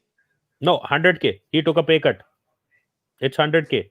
I thought it was 200. I thought 200, so it's 100, No, 100K base, and then with additions, it was on top. It could be up to 200. no, it's 100K, but yeah, maybe there must be more add-ons. The basic is 100K. Yeah, So he's basic is taken a pay cut 100K. to come to Yeah. Arsenal. The other Wow. thing, Hey, you took a pay. yeah. Took a The pay other cut thing because no is, other one other would even thing is, offer him 100K. no, Chelsea was offering him a 2-year deal, but he came to Arsenal. So and he wanted to stay in London. The other thing is, we can still sell Willian if we want next year. That is not a problem. Yeah, but We based on don't his have to play out his performances, would you ever 3-year get a contract. buyer? Based on his performances so Yeah, we far, would would. you get a buyer? In the we can get a buyer from Bundesliga, or Bundesliga clubs wanted him, or in Serie A. We can definitely sell him to one of those places. So it's a good deal Natesh, for us, hang on, hang anyways. on, hang on, hang on, hang on, hang on, hang on. Yeah, Right? Right? You can't get rid of a Deadwood now you have in a club. yeah, What's the difference between having another Deadwood, which is William, let's be honest, and you can't get rid of a Deadwood. You're offering yeah, too much in wages for other clubs. You mentioned Bundesliga and La Liga and so on, right? yeah, The clubs there don't offer wages probably 50% lower. So if you're a player, okay, you yeah, may not be getting games, right? You may not be yeah, getting games to come to the end of your contract, but you've signed a contract with a club for, let's just say 100K, right? yeah, And you're not getting a game. You're 31 years old. yeah, You ask your agent, and a club asks your agent, look, go and bloody talk to other clubs. And a club from, randomly, let's just say, Borussia Mönchengladbach comes up to you. Oh, yeah, we'll offer you 40 grand a week. yeah, Well, hang on, I'm on 100 grand a week. I'm doing fuck all. I got a yeah. 3-year contract. What? Do you really expect me to go to Borussia Mönchengladbach for 40 grand a week just to play? No way. I lose 60 grand a week. Can you see the point I'm trying to make? See, It's nonsensical, and two hence the things. reason why Arsenal can't get rid of a Deadwood. Two things. Willian is not a young player. Some of the young players that we wanted to sell were ambitious, like Guendouzi. He's not going to go to Villarreal. That is why he said no. So that Because is the thing. Villarreal have Yeah, real poor players. not in just in that sense. Villarreal would never Yeah, ever yeah, match the wages Guendouzi is on. And let's be honest here, Natesh, the yeah, reason why Guendouzi has been dropped is because of his mouthing off of how much he was on with yeah. Maupai during the Brighton game.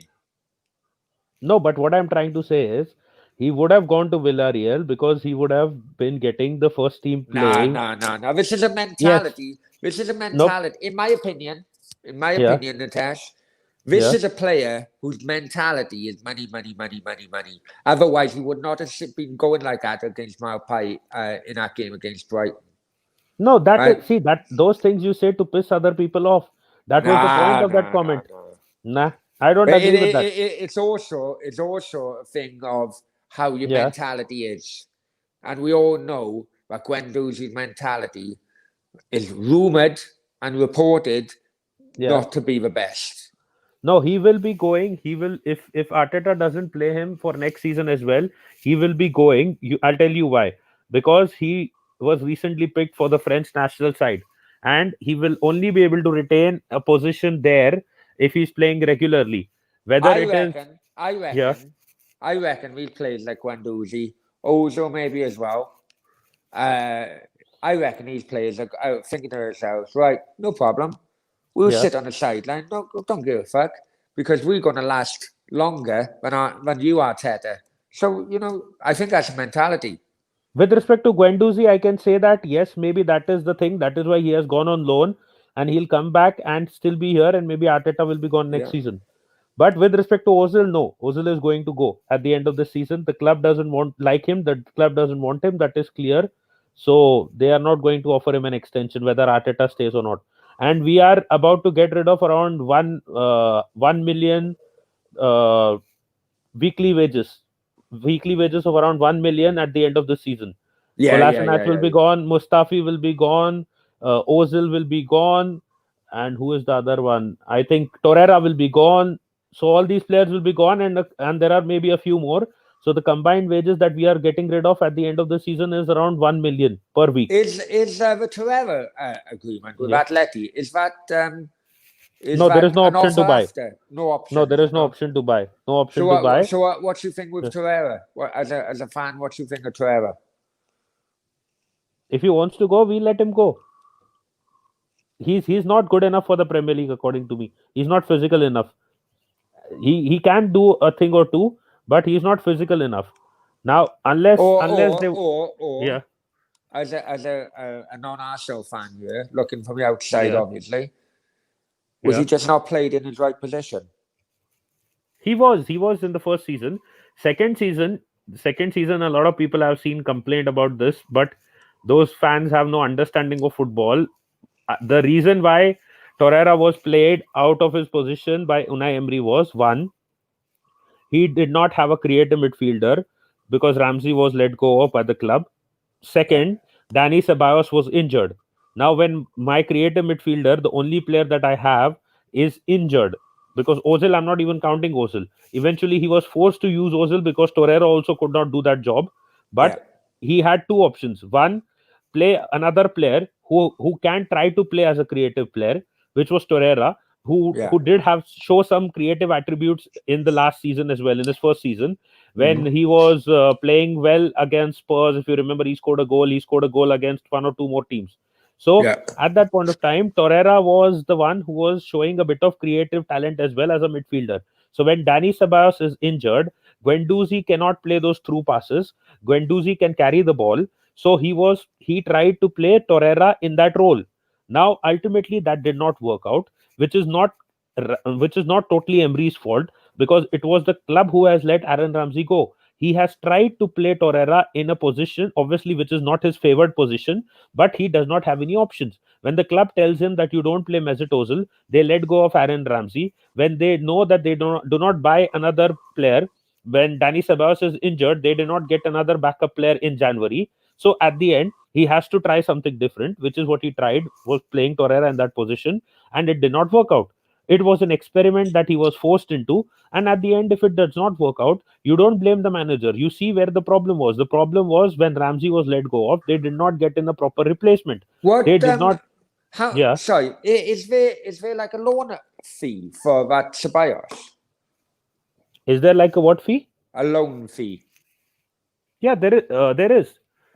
For Guendouzi, there we let him go for free on loan, but for Yeah. Ceballos, there is a loan fee that they're paying. How much is that, if you don't mind me asking? I'm just trying to I work need out it. Trying to work out in my head for the point I'm trying to make. I You need know to how much check is that? that. Hold on, let me see. Okay. Danny Ceballos successful. Let me see if I can get the exact amount that Okay. Ceballos that Arsenal is paying Real Madrid. Season known 24 blah, blah, the statements. I'll have to check. I don't know if it Okay. is an undisclosed fee because I Yeah, because well, the point I'm trying to make, the point I was trying to make then, the test, right? yeah I was trying to make, yeah in my mind, I was calculating Aaron Ramsey's wages on a free transfer because Juventus are doing what 400 grand a week for him, aren't they? So that means yeah, one. and he had demanded around the same as Ozil from Yeah, no, Arsenal. no, no, it's fair. Hey, you can't blame him. You can't blame him because, in my Yeah, opinion, he was playing as well as us, or if not better. But if you think of he was it, playing better than Ozil. Yeah, if you think of it, yeah, 400 grand a week times that by four, which is what 1.6 million per month. Times that by 10 because of We are paying around 10.5 million. I think 10.5 million for another season. right. Okay, Euros. right. Okay. So you're Six looking point out. five, 6.5 million wages, 6.5 million euros for wages, and 4 million for the fee. So 4 million is the fee for Right. So okay. So yeah basically 10%. So you're talking about £9 million, then, yeah. yeah. But the 400,000 is in euros, isn't it? Ramsey's wage. Uh, is it? I Yeah, need to check. I'm sure it is. I'm sure it is in euros rather than pounds. But I could well be mistaken. I think it has to be. It has to be in pounds. He's getting 400 pounds a week. 400k Okay, pounds well, a week. okay, right, okay. Yeah Going back to the point, anyway. So you're talking 9 million. You're talking altogether yeah for Ceballos for 1 year, nine yeah million. Yeah. yeah Now, pounds. Yeah right now, if you added it up, if you added it up, 400 grand times that by four, 1.6 million. Times that by yeah 10 because not you don't really get paid during pre-season. So times that by 10, that's 16 million pound. 16 yeah million pound per season for Aaron Ramsey. Right, and yeah I tell you something, compared to that Ceballos, what's that, 7 million more? yeah. Aaron Ramsey's worth fucking 40 million more than Ceballos. Exactly. That is what I'm saying. And even if Yeah, you yeah. wanted to, and even if you wanted to sell him, you could have first given him an extension and then sold him later. You know? I did not. So, That is so, why I so, did not like so, that. so And you know, now, you so know what the now problem is. Arsenal, forget Yeah, Ceballos, now yeah, Arsenal have to go yeah. into the market, potentially sign a player for 50 million plus wages, which would at least be only 50% lower than what Ramsey would be demanding. And the other thing is, when Ramsey was playing, Lacazette was getting the creativity. He was getting the chances created for him. Aaron Ramsey is 29. Even if he were given a 3-year deal, he would have still been at the club only till Yeah, 32. And the other thing is, even Aubameyang was getting his chances created from midfield. Everything looked great. This is the problem. Two yeah, problems. I'll tell you. The season before Ramsey was let go of, when the system was finally looking like it was clicking, they let go of Ramsey. Last season, the system was finally clicking, they let go of Martinez. These morons sell every player who is fitting into the system and making things happen, yeah. and then they are trying to find solutions to the problems that they create themselves in the previous season. It's And in the business world, Natesh. yeah, In the business world, they call it short termism because that's definitely what it is. more Short than termism. yeah, more like they got short dicks. Hey, No, but that is the don't problem. tell our Russian girl of mine that. The problem is every time I highlight the fact that the core problem started off when Aaron Ramsey was let go of. Daniel says you need to move on from the past. You need to Yeah, you need to let that go. But it's not just him. You know what, yeah, Natesh? Listen, you know I have got a little bit of a bias towards Aaron Ramsey because of my history with him. yeah, But but you know, the amount of hate towards Aaron Ramsey from Arsenal fans, I think, is an absolute disgrace for what for all hate. the loyal for yeah. There's a lot of What kind of hate. hate?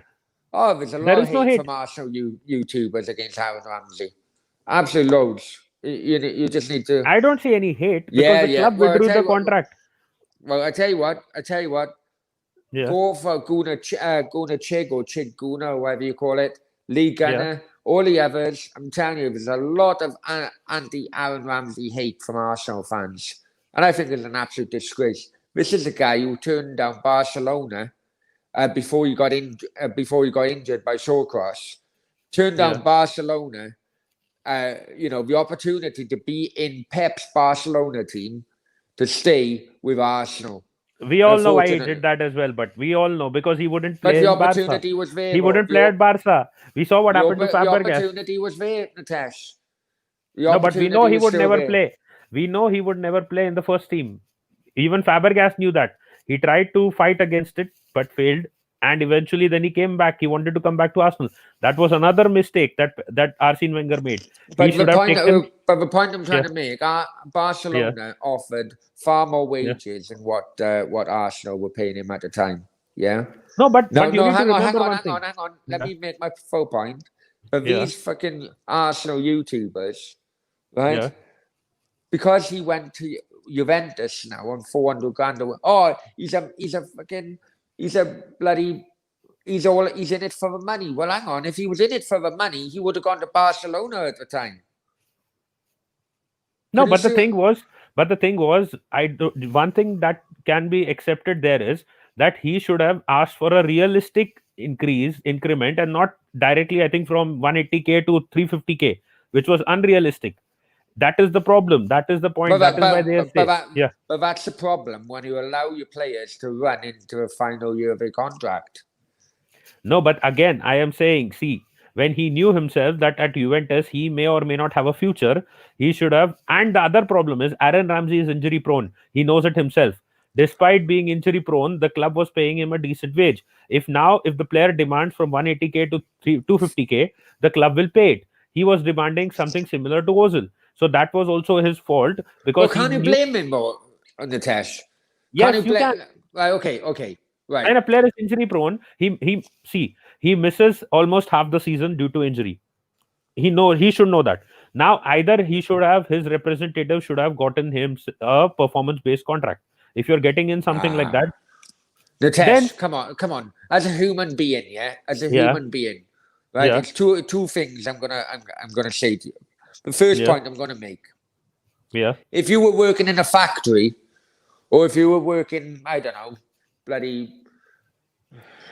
if you were just working in a factory, say, yeah, and the guy yeah, next to you was on 3 times as more wages, but you know he yeah, was working harder than you. Okay, you may not go into work as much, but you know every time you did go into work, you'd be working twice as hard as that guy who's on three yeah. times as much. Would you be happy?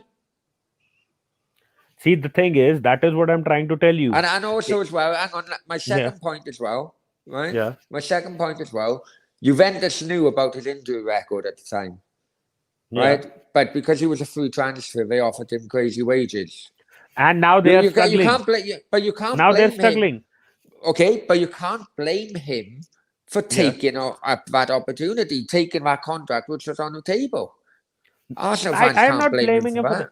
See, I am not blaming him for that. I am blaming him for two reasons. One, if he says that I wanted to be at Arsenal, then he would have not been cribbing too much and not asking an impossible increase, pay raise, which is from 180k to 250k is okay, understandable. But if you're asking for three, that is double the wages.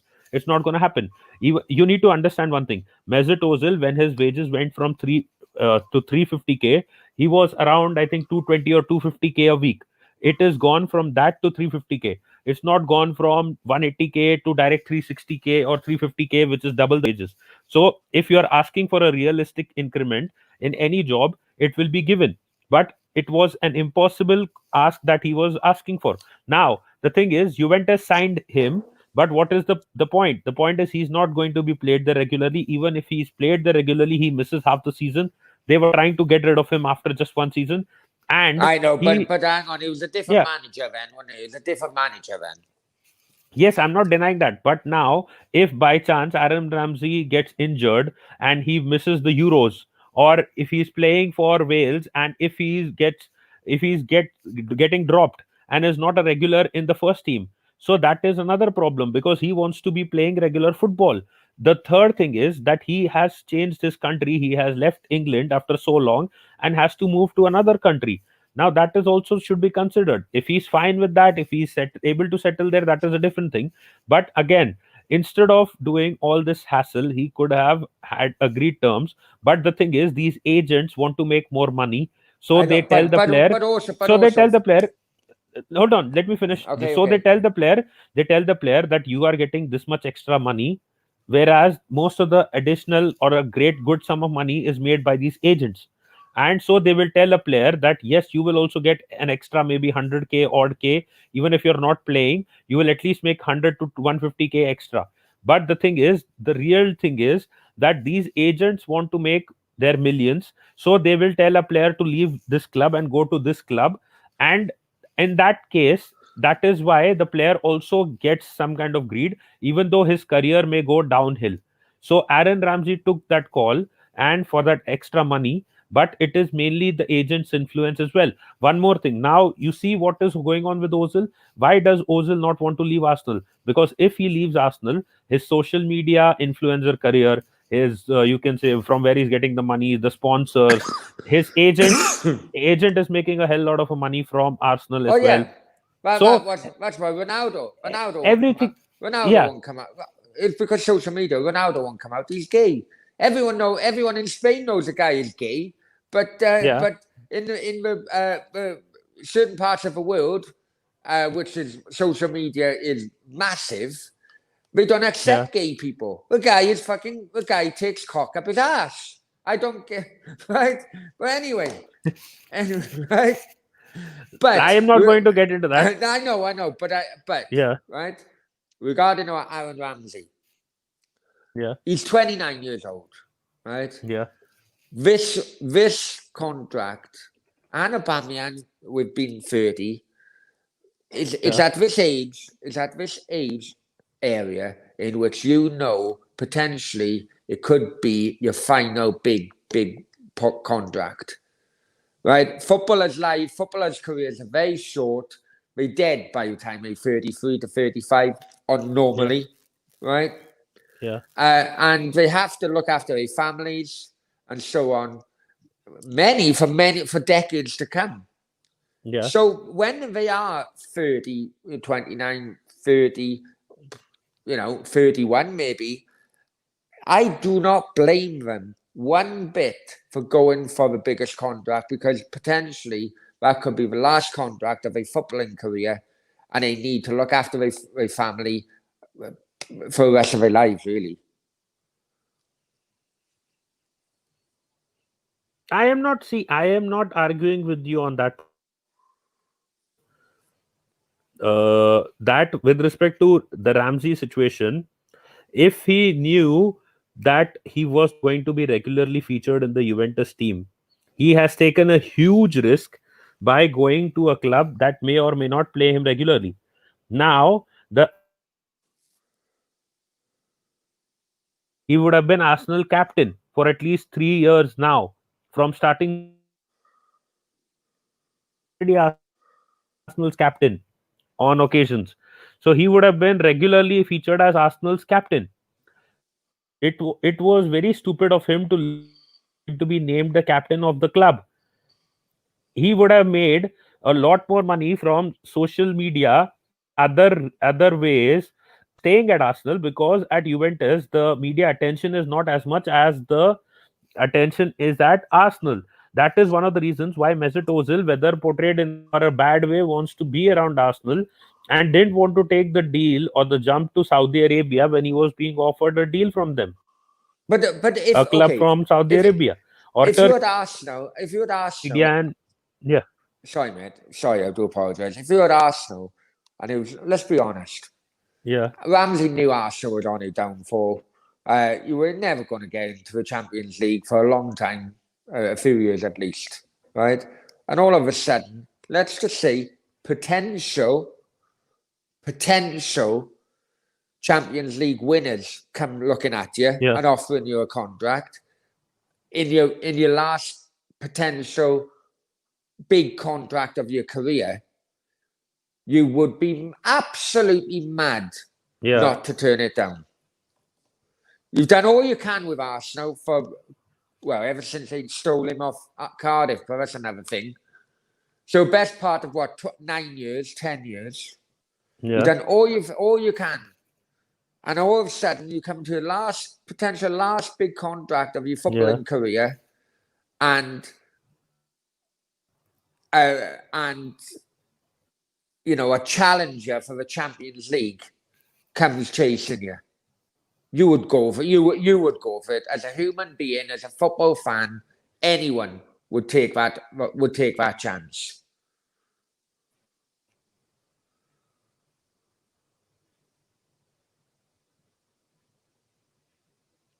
See, then hold on. My net is not Am I audible? Yeah, I can hear you now. You have been going in and out, I'll be honest with you. Yeah, yeah. There was some lag, but what I was trying to tell you is that if if you are hold on one sec. If you are considering the fact that this is his last contract, do you really think this is his last contract? I don't No, think I so. think First this of is. all, second, No, hang on. You missed out a key yeah, word there, as in big contract. yeah, A big contract. And I'm not talking about bloody going to America or going to China or crap like that. I'm on about a big contract yeah.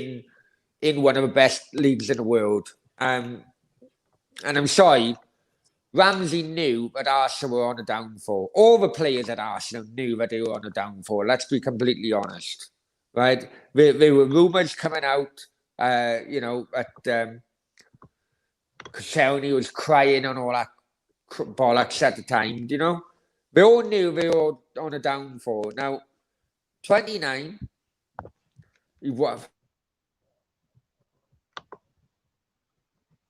Hello?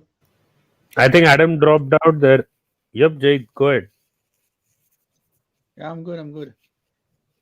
You- Yeah, I think Adam dropped out. I don't know what happened. He was talking about 29 and Arsenal and all those things, and suddenly Yeah. he. But anyways, what I So was trying to tell him was that, yeah, I was trying to tell him was that if Ramsey remembered the fact that he was going to be the Arsenal captain, he was already in yeah, some games the Arsenal skipper, so he would have had more opportunities to make money and lead the team as well. But I think he has let go of his ambitions as a footballer and just thought of it in a very practical way, which is to just make money, and that is all what he's focused on. yeah, I agree. And the problem with I the think team Ram is that since the departure, yeah, go ahead. yeah, I think Ramsey was a good captain under Wenger. Yeah, not just under Wenger. Even when the problem was that he was very injury prone, and even when Emery was using him, he was good. He was good as a skipper, and with the likes of Kashani leaving the club, it would have been Ramsey who would have been the next one to be the captain, the Arsenal captain. So, Yeah, But when and if I it was think, about, yeah, go ahead. but when Aubameyang came, he could have been a good captain. No, the thing is, but the problem is that I think Ramsey would have been the first one to be the captain because he had been at Arsenal for so long. So Mm. I think Ramsey was already been given the armband before Aubameyang as well. If you remember, Aubameyang only became the captain because of that Granit Xhaka whole incident. Yeah, but what And about Emi Martinez? He's been long. He's been in the club more longer than Ramsey. no, but he didn't play in the first team, if you remember. And that was the problem because he was always the second team player. And I said this last season when Martinez was playing that I think Martinez should be the captain. I called out his name for captaincy as well.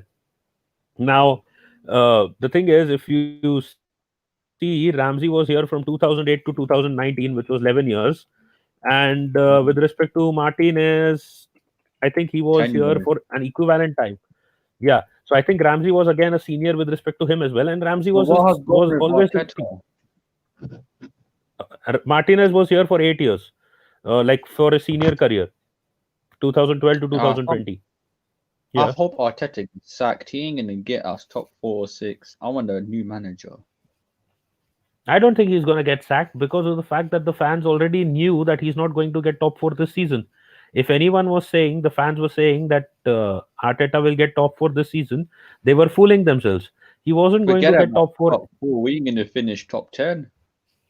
No, top 10, definitely we will finish. That won't be a problem. That is never going to be a problem for Arsenal. But the thing is, we will finish between, as I had said, anywhere between 5th and 8th. So we'll be finishing there.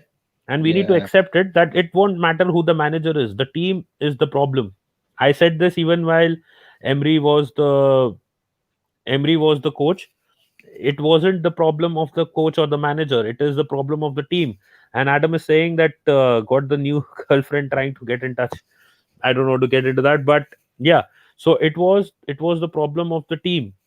It was all along the problem of the team, and the team are not playing now for Arteta because they don't like the defensive style, and he is trying to make them play a defensive kind of way, in a defensive kind of way where they don't concede easy goals, and then if they score some goals, then they will win. Maybe this is not what they were expecting, Yeah, but but again, Aubameyang's been in a poor yeah. form. Lacazette's been in a poor form. Willian poor form. And I don't understand why Pepe's in the bench. What has he got to do in the bench? See, the problem is it is not just them. It is not just them in poor form.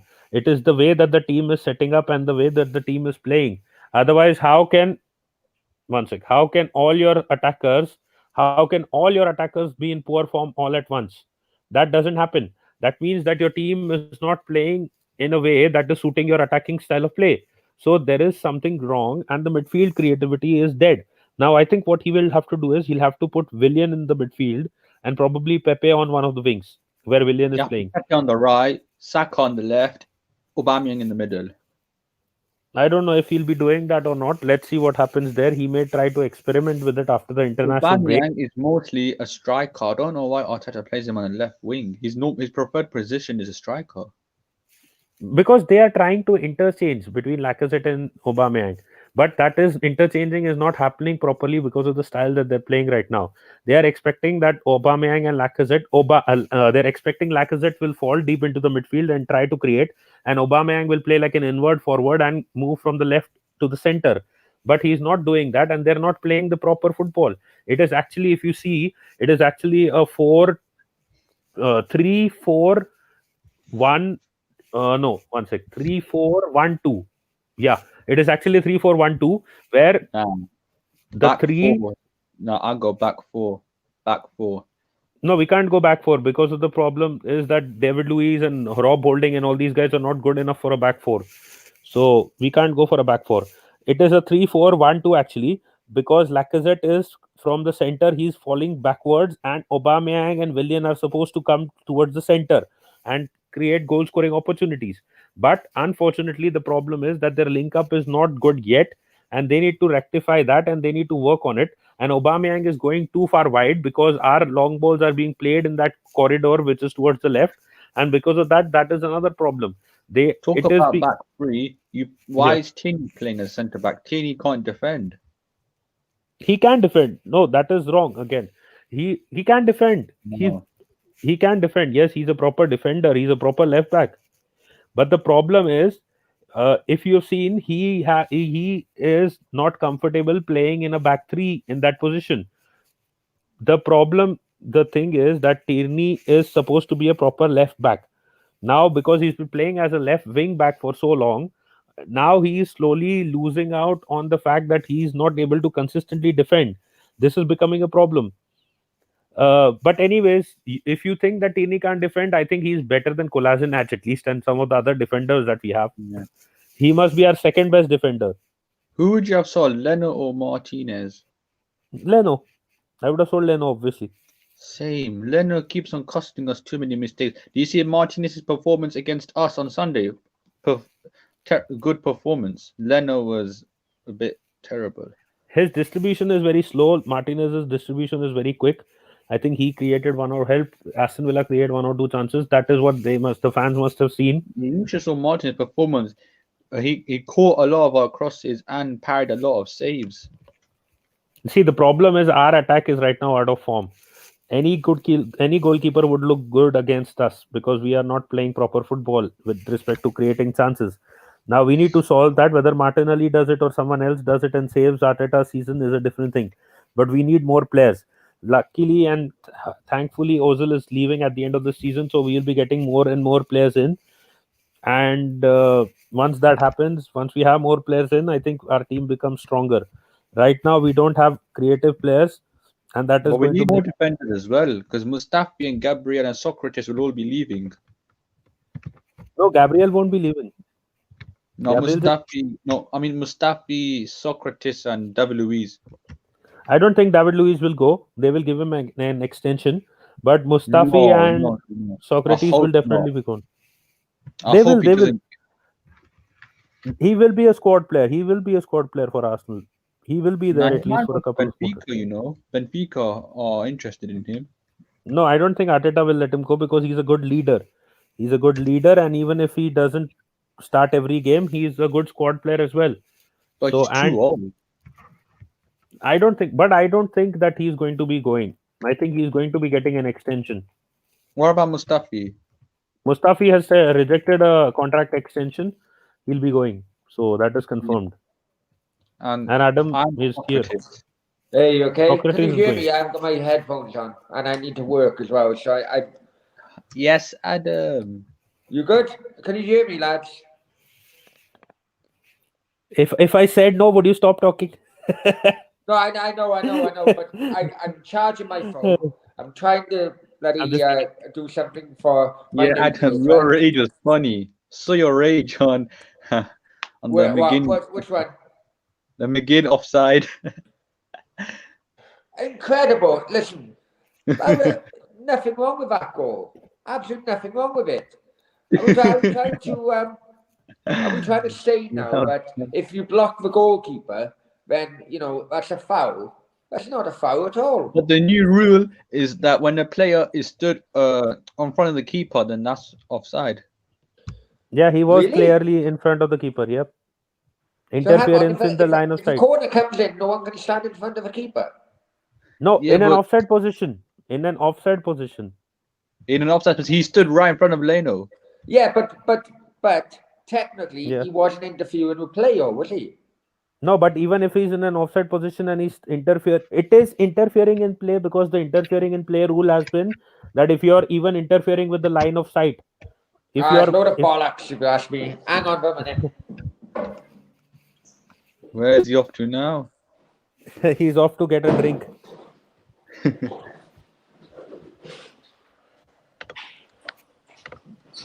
Sorry, lads. This is the problem. I work during the night, but I love doing YouTube during the night. But this freaking new girlfriend of mine, I need to do a few things. So I'm working and talking to you and listening to you at the same time. Yeah, what Go did you offer her? A new career in modeling? No comment.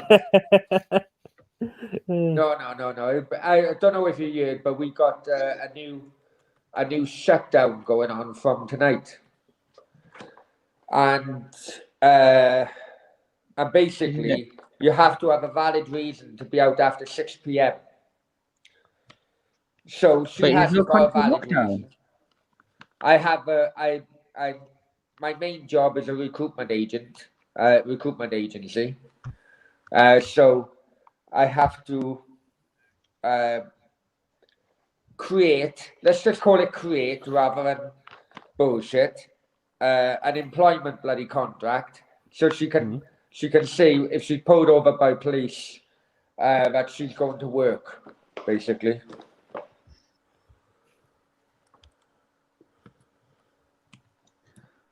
Well, are there any lockdown restrictions in Spain?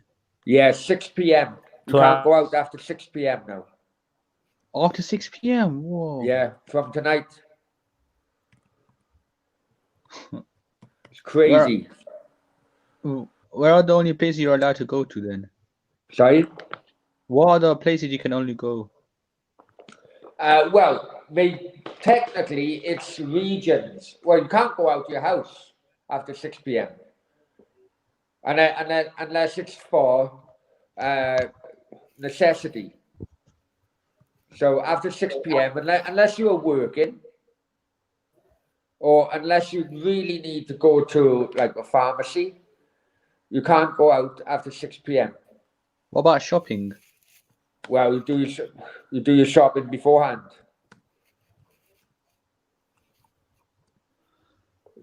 Gone crazy, I tell you.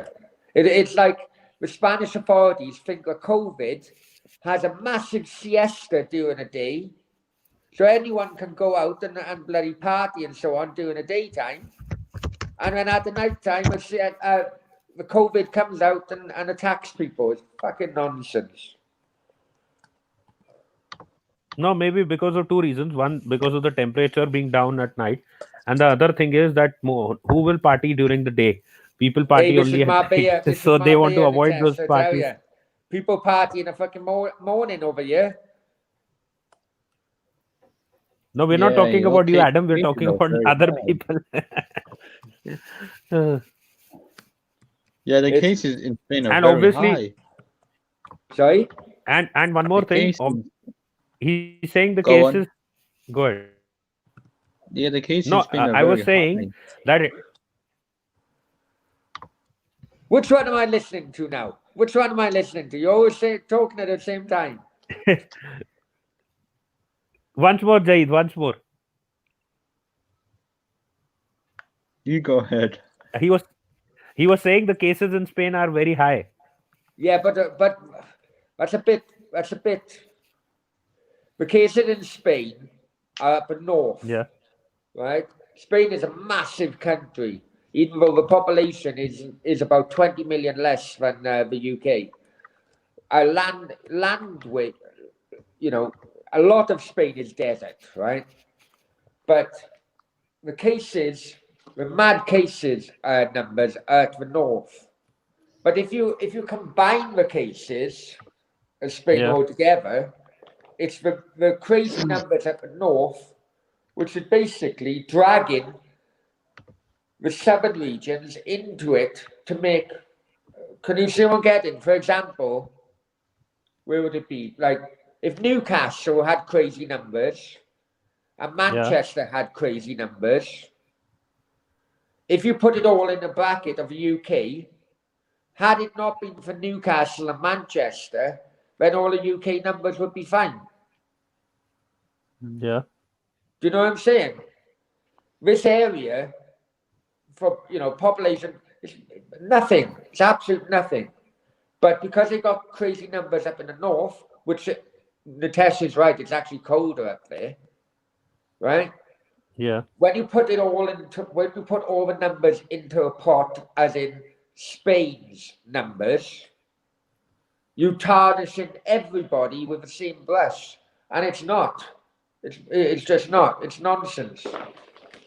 I'm really getting to. I've had it. I had it in November, in April. Sorry, and I was really frightened. I really was frightened. But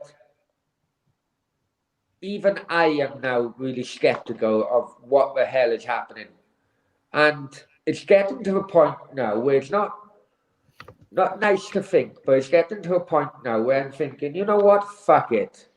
I just want the world to be normal. If people die, if I die of it, well, so be it. I'm getting to that point now. And it's not a very nice point because, in effect, I'm wishing people to die, I suppose. yep. But what the main thing that I was trying to also say is one more thing. During the day, at least they can keep a watch on Adam and Adam's party friends, but during the night they can't. Hey. All my doors are locked, Natasha, I tell you, son. You do have a party, don't you? Do I he, have a he ha- party? Yeah, you do held. I try party every other night, if I'm honest with you. But I got a new girlfriend now, so I'm trying to suss her out, if I'm honest with you. Sometimes she says she Go wants a on. party, and then sometimes she said, "Oh, I want a pizza." Fuck off. Get pizza Is on there your any own police fucking dish. walking around your road, Adam? Sorry? Is there any police walking down your area? Well, I went out tonight. Not The yet. deadline Not is yet. 6 But p.m. they'll get there soon. Not yet, but they'll get there soon. No, I went out tonight. This big, what UK would call it, would be like undercover cops, I suppose. Over here, they call it secret police. And because of the history of Spain in the dictatorship under Franco and so on, people are very, very scared of the police and the military over here. So, I was fined about 2 months ago, €170. I had no receipt. Two policemen had to jump in my car, take me to an ATM to give them €170. In Spanish, I told them to fuck off, and they beat me. So that's the type of police you're up against, really. And then they let you go after that. Oh yeah, they let me go. €170 out of pocket. Bit bleeding, but you know what? They were still ajita putas, which in Spanish means they were still motherfuckers.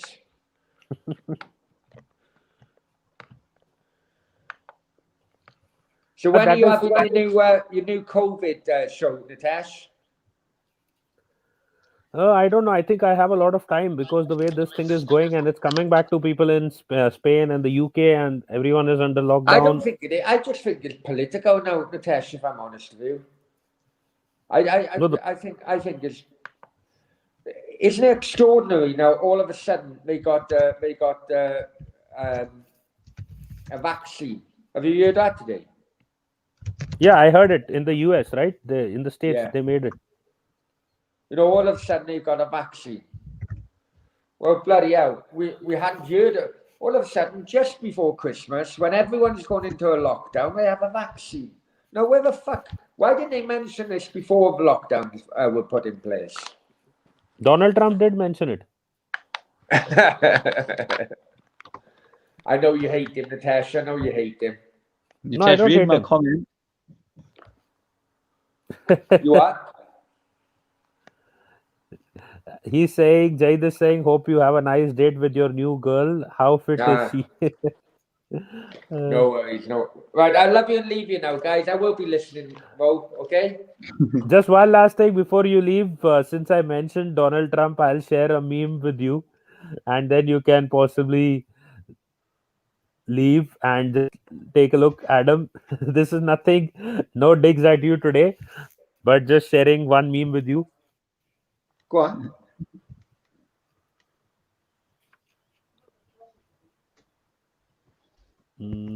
This got around 70 odd shares.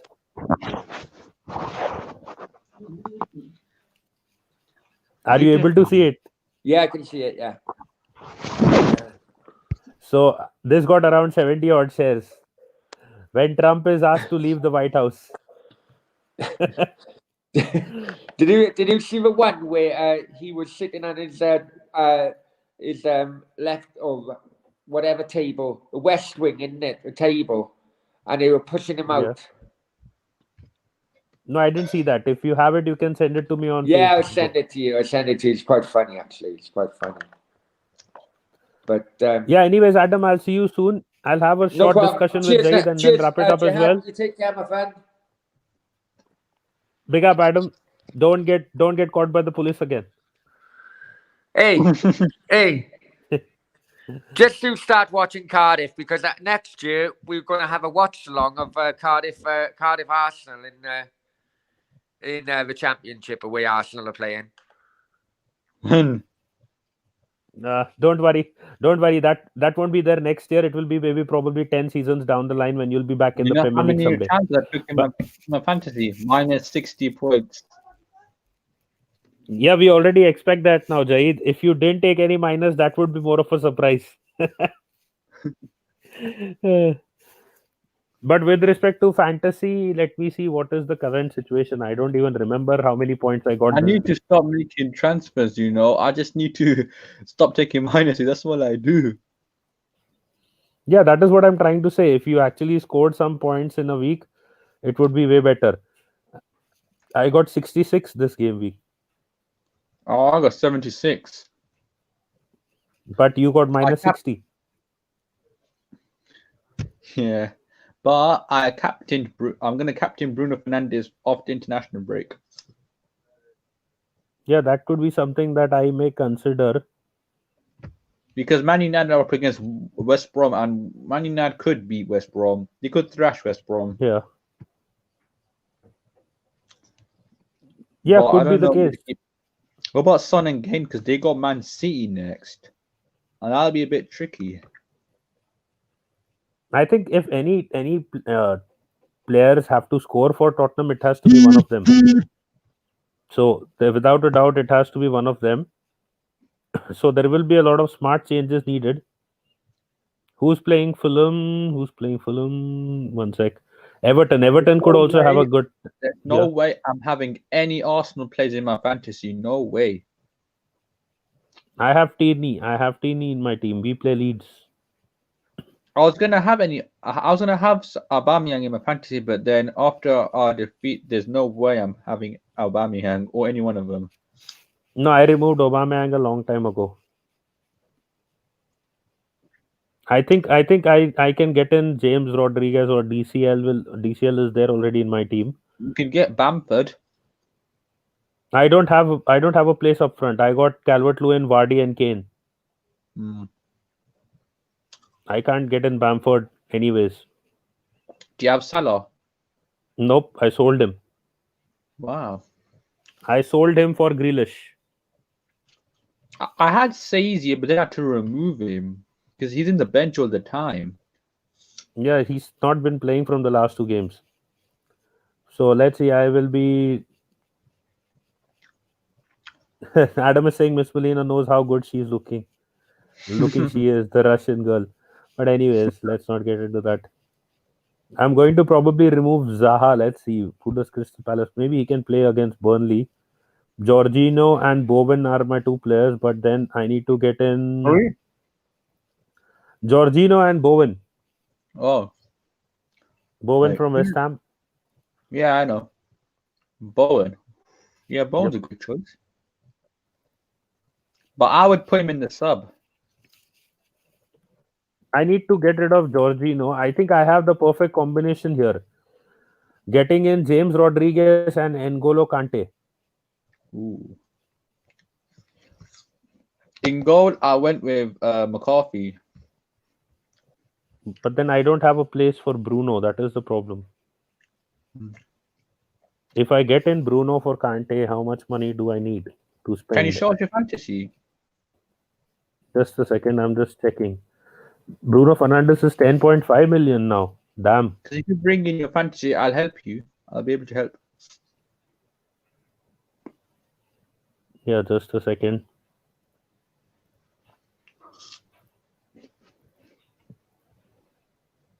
See this.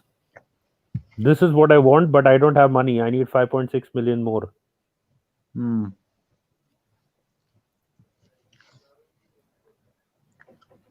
I'd get rid of So Sainz. he's not the problem.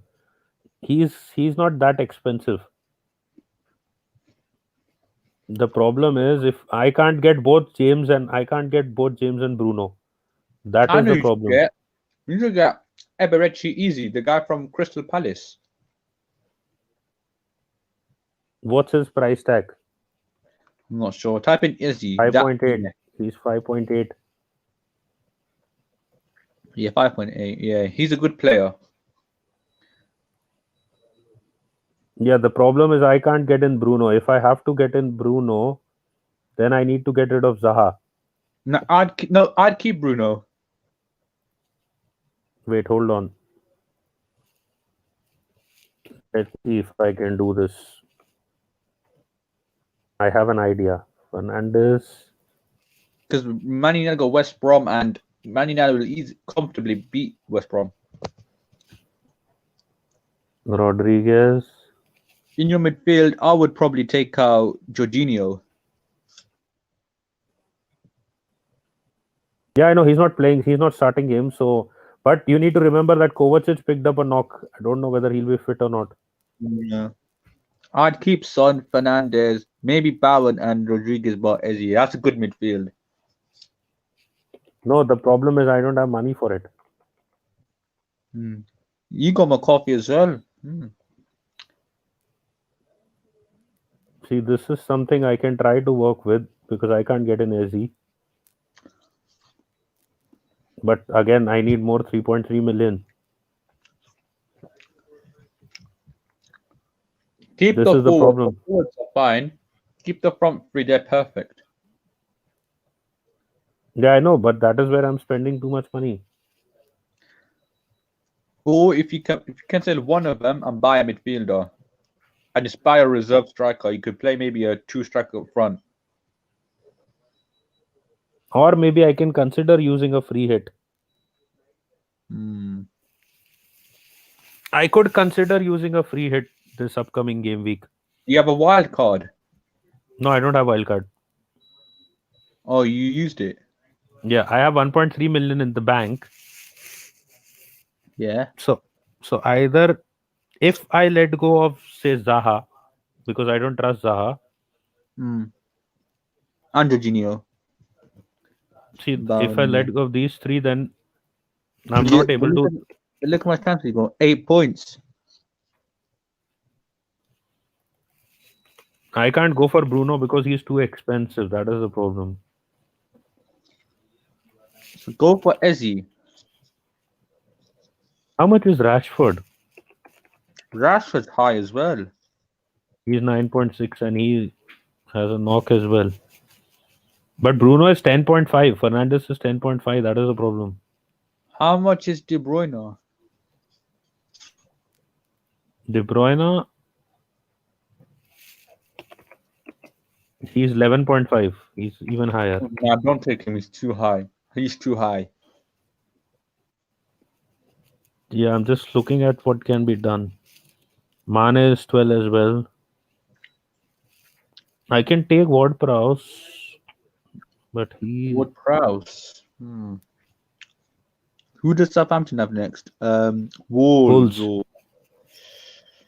It's a big risk. Not really. Wolves are not playing that well. Adam has said to chat about his team.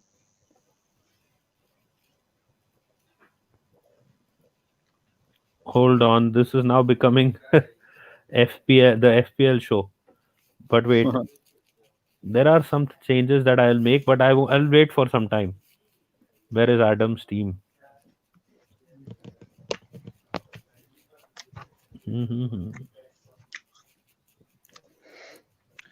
Adam's team, Adam's team, Adam's team. I found it. Patricio, 10 points. He got lucky there. Vardy's penalty was saved. Yeah. Fernandez got 17.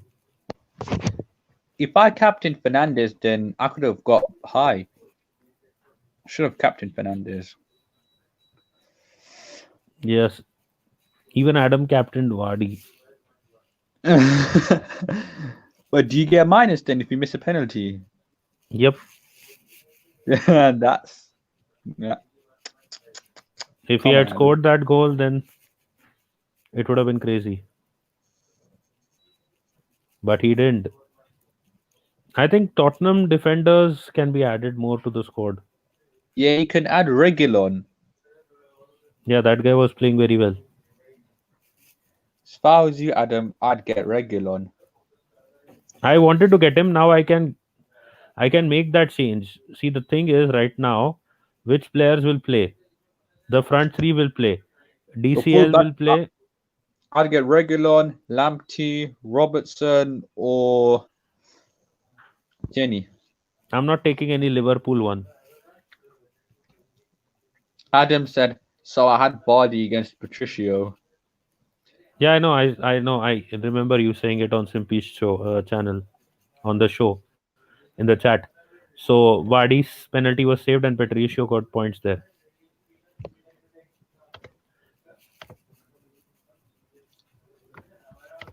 Overall, I think my front three are not going to be a problem because, as I said, these three are going to play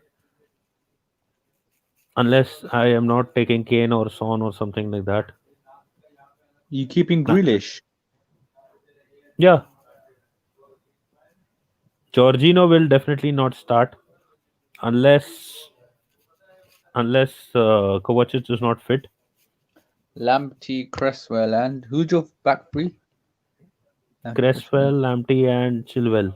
That's a good back three. Now I need to get rid of Sess first. Yeah, might have been him. Yeah, I think I'll get in Regulon instead of Sess. Or you could get Ryan Brewster.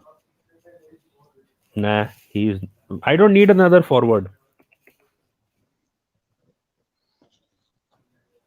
Regulon's a bit much. Yeah, but I got 1.3 in the bank.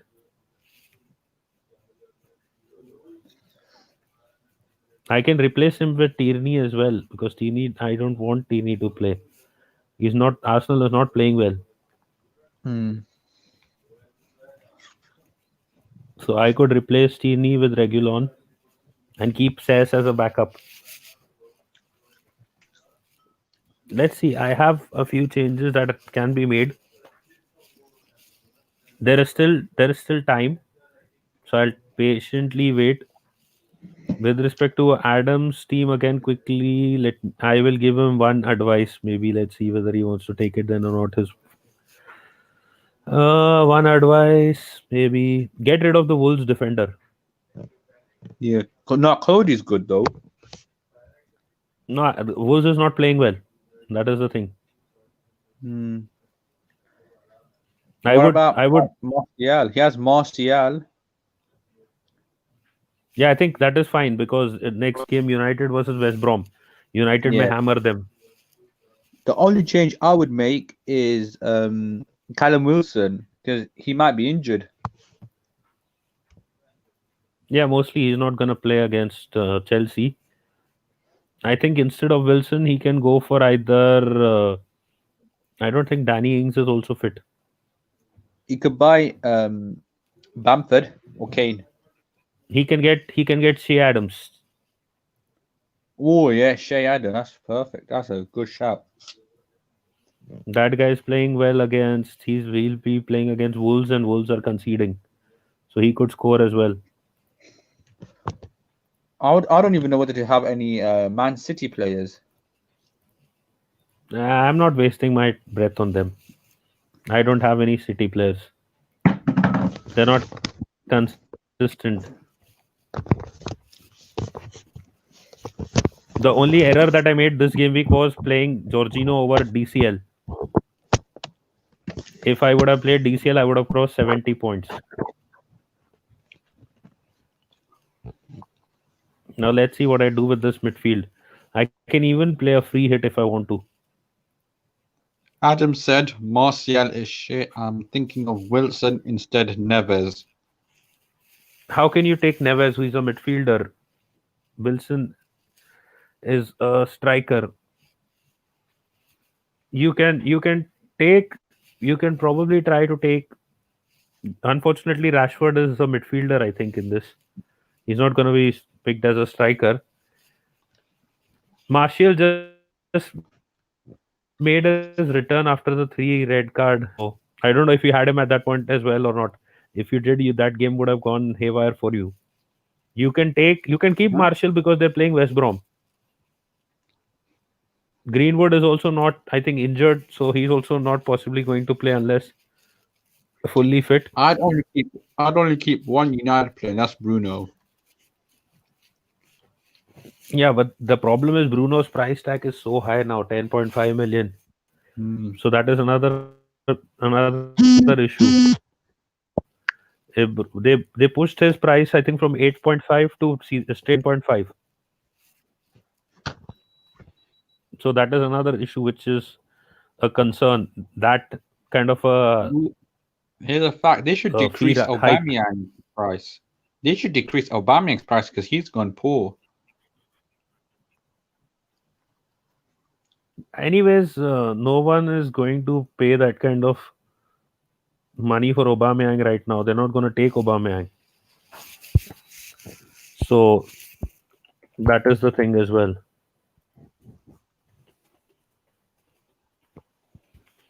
So, anyways, which players do you think you will be buying this game week? Well, I've already had mine. I've brought in. Can't, I'll have a look now. You are probably going to again change your team once you see Simpy show. Probably this time is not a -60. Yeah, it'll be a minus 30, 40.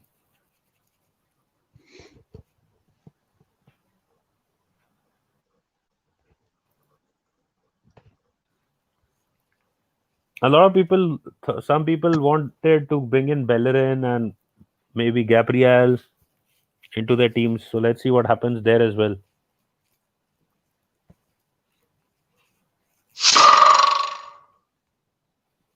What the hell was that? Oh, it's from my phone. Uh, Notification.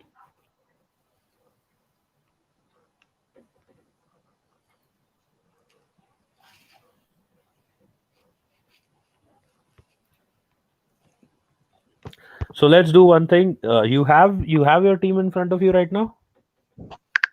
I'm just not yet.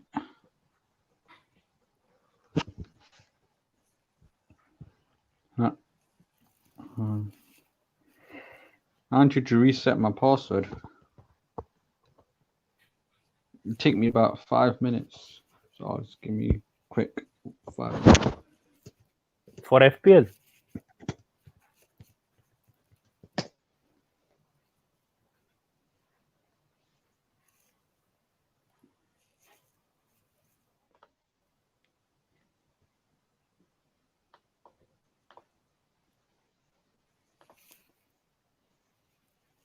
Big up to everyone who has tuned into this.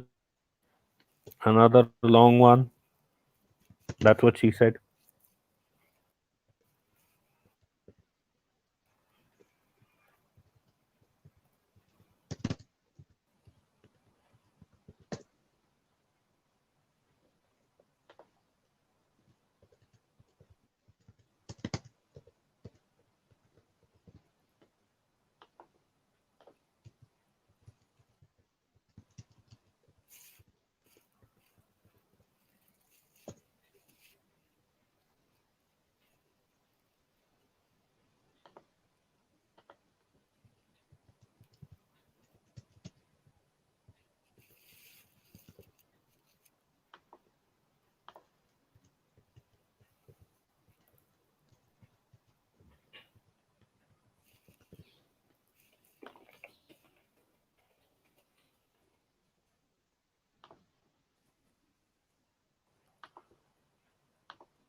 Are you resetting your password? Not yet. I'm finding that I brought in Kyle Walker, Killman, and Vestergaard. Kyle Walker, Killman, and Vestergaard. I think one more option that I am considering now is Kyle Walker Peters because Southampton is keeping some clean sheets as well. So let's see. I don't I trust got the City defense. Sorry. in my midfield. I got Hakim Ziyech, Son, Salah, and Bruno. And I got two strikers, Calvert Lewin and Kane. Yeah, I think the game week that Vardy and these guys don't fire will be the one where will be the troublesome one. Yeah, Adam, we Yeah. are here. Go ahead, Adam. You wanted to ask something. If there is anything else in the comments that you want to ask, do ask away. And we'll be wrapping up the video because we've already crossed 2.5 hours. Now we are almost out of energy, and like I am at least out of energy after 2.5 hours, and we have covered the topic. Again, I will just quickly say he's saying that Grealish and Bowen have helped me out so far so much. Bowen that one game week, but after that I don't think he has done anything. He's just cheap, that is the thing. But I need to get in more players. And So instead you're of gonna end the stream Jorginho, now. yeah, like in a couple of minutes. So the main thing that I was focused on was that Arteta is not the main problem. The problem is the team. These players need to take more responsibility, and if they don't do that, then even Arteta will be gone, and the next manager will come in, and again it will be the same thing over and over again. Well, the same thing happened, and now the Arsenal board needs to learn that the manager coming in, new manager coming in, doesn't make too much of a difference as long as the players don't make the effort and put the effort to actually make a difference. So I thank you guys for tuning in. Thank you, Jai, for coming on as well.